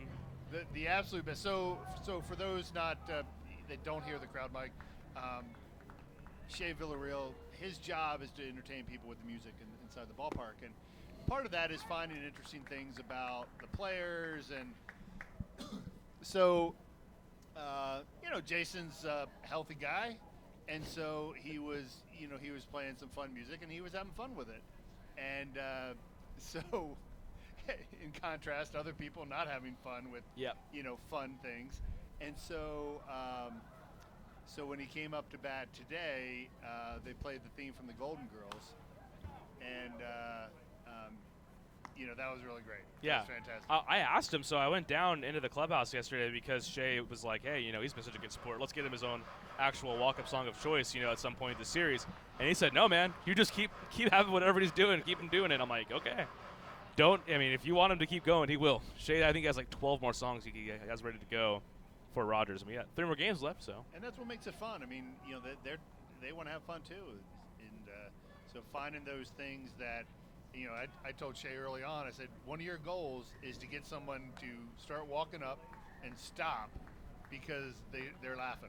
Yeah. And it's happened multiple times. He's done a fantastic job this year. I can think of at least maybe on 3 or 4 occasions where, like you just mentioned, the batter has looked back. No one's had as much fun with those Rogers, and that makes you excited to work in minor league baseball and stuff like that. I mean, that's a rocket at Cordero. Throws over the short way to Silverio, who gets to the bag in time for out number 3. Welcome back, Mac Perk. Scoreless, top of the 9th inning. Here comes Rally Sloth. Skeeters going to the bottom of the 9th, trailing. Get excited. 7-5.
right, we'll get back into the broadcast booth here. Ryan Posner, Christopher Hill here with you. Rally Sloth, unfortunately, had to make another appearance tonight, but fortunately giving us a little light at the end of the tunnel here. Yeah, my other computer went down. Really high-tech system you got working. Oh, I got some good technology. That Dell laptop, I'll say it, I've had it for a little while. No, they're not a sponsor. Oh, that laptop of a company not to be named. That's one of those things that's kind of weird. Growing up, you wonder why, you learn, as you grow up, you learn a lot more why things are said on air or product placement on TV shows and things like that. You're like, I get it. I mean, in a serious note, I've learned a lot more about things like having outfield signs, why those are valuable for certain teams. And I will go back to my Padres, for example, when Manny Machado got signed. Those outfield signs are worth a lot more when you got Machado in games by going to ESPN more often. Well, and it used to be Major League teams did not have things on their outfield wall, and they would chide minor league baseball for being like a phone book out on the field. Yeah. And then as sports marketing began to grow in value, they realized, okay, we're missing out on some things. Yeah. And now they're just as prevalent as any minor league team. It's a simple concept, but I mean, one of those things where you don't really think about, I guess, if you're not working for professionals or any kind of sports team, really. Well, everyone's used to it now. Albert Cordero skies that one to center field. One pitch, one out. And the Bees have turned already liable to their bullpen. That's Jose Rosario. Quickly get you the numbers on Rosario. 3-1, a 220 earned run average. And is appearing in his team-leading 45th game of the year. So one away for Zach Borenstein. He had home run number 16 back in the third inning. He cut through that howling wind in right field. I would not say it's a howling wind, but there's a wind blowing in, the traditional wind blowing in from right field into home plate. It was a little bit stronger when he hit it, but you were correct. It's not quite as strong at the moment, which is good. But it is precisely what it's almost always is. Was that something you guys thought about when the ballpark was being built, things like that, where the wind might blow in from? Not at any point in time did we factor that in that I'm aware of. I mean, I can't imagine that would be a big deal. Oh, I'm supposed to say, yeah, I had a windsock out here for 12 consecutive nights to gauge the wind. Did you guys, what about like the sun setting? Did you factor in for that? Yeah, that actually was factored in. 1-1, the count to Borenstein. Yeah, if you get the sun setting out in left field, that could just be actually really dangerous for the first baseman trying to see the ball when the sun's setting. Yeah, and the pitch of the roof's important so that by 7 o'clock, you don't have sun in the pitcher's eyes and things like that. And all that goes in. That does go into the prepping for how you angle your ballpark, and so that was a factor. Riveting but ballpark. Wind, to my knowledge, yeah. I mean, did you know that the manual scoreboard, and here's a shot up at shortstop. On the move, Jackson makes the play there in time for out number 2. Skeeters down to their final out this evening. The original, the manual scoreboard was going to be, there was going to be an entrance on the side where you'd have your birthday party room, and where the White Claw sign is, that was all going to be glass. That is very unique, very interesting, but it was an issue of air conditioning and where to place those air conditioning units became more problematic. In the first cut on the budget, that went away. That would have been pretty unique. I can't think of a ballpark. Well, there's a couple that have similar type things, and that's going to at least put somebody on board. Broken bat. That bat's going to die a hero there as DJ Peterson lost that shallow center field. And they can't blame Kovu for that bat. They cannot blame Kovu for the bat. Blame Kovu for that bat. Poor Kovu. Getting blamed for more broken bats. And when your bat breaks, I guess you got to blame someone, but I can't really blame Kovu. He's just doing his job. He's a good boy. So tying run comes to the plate now in the form of Dennis Phipps, your team leader. This is who you want up. This is who you want up. Dennis is responsible for one of the biggest 2-out home runs in recent memory in Skeeters history. He had a 2-out game-time grand slam back in May when New York was in town. Game that the Skeeters would go on to win in extras. Not a grand slam here. It would be a 2-run homer and it would tie the game at 7. Skeeters trail 7-5 here in the bottom of the 9th. First pitch from Rosario was a fastball outside, 1-0. That was an unbelievable moment. I can't really recall ever seeing a game-time grand slam with 2 outs. Yeah, Phipps provided that back in a day game in early May. 1-0 to Phipps. Takes there, and that's in for a strike, 1-1. Talk about playoffs? I have not yet. We've got September 24th and 25th here at Constellation Field. First round of the Fritten Division Championship Series. Come and take it. Atlantic League. SugarlandSkeeters.com/tickets. 1-1, 2 Phipps. Grounds out one to Ozzie Martinez. Will go the short way for the out, and that's going to do it here tonight. Bees hang on for a 7-5 lead. They've won their third straight here in this series. And Skeeters got the tie and run up the plate with 2 outs in the ninth, but did not come up with the big hit. So that'll do it tonight. 7-5 win for the Bees. I'll be back here in just a moment to wrap things up. Texas Farm Bureau members get free tickets to Skeeters home games every Sunday all season long. Just show proof of your membership at the ticket office to get 2 free tickets to any Sunday home game while supplies last. Visit texasfarmbureau.org/sports to learn more about this offer and other benefits associated with your membership. This offer is exclusive to Texas Farm Bureau members and is only available while supplies last. So become a member today. Texas Farm Bureau Insurance, proud sponsor of the Sugarland Skeeters. Memorial Hermann Sugarland Hospital has been named a recipient of the highly coveted 2016 Malcolm Baldrige National Quality Award, the nation's highest presidential honor for performance excellence. Memorial Hermann Sugarland was recognized for its outstanding commitment to sustainable excellence through innovation, improvement, and visionary leadership. Memorial Hermann Sugarland is the first Houston area healthcare organization to earn the prestigious Baldrige Award and only the third in Texas. The Sugarland Skeeters are proud to partner with Memorial Hermann Sugarland. At Certapropane.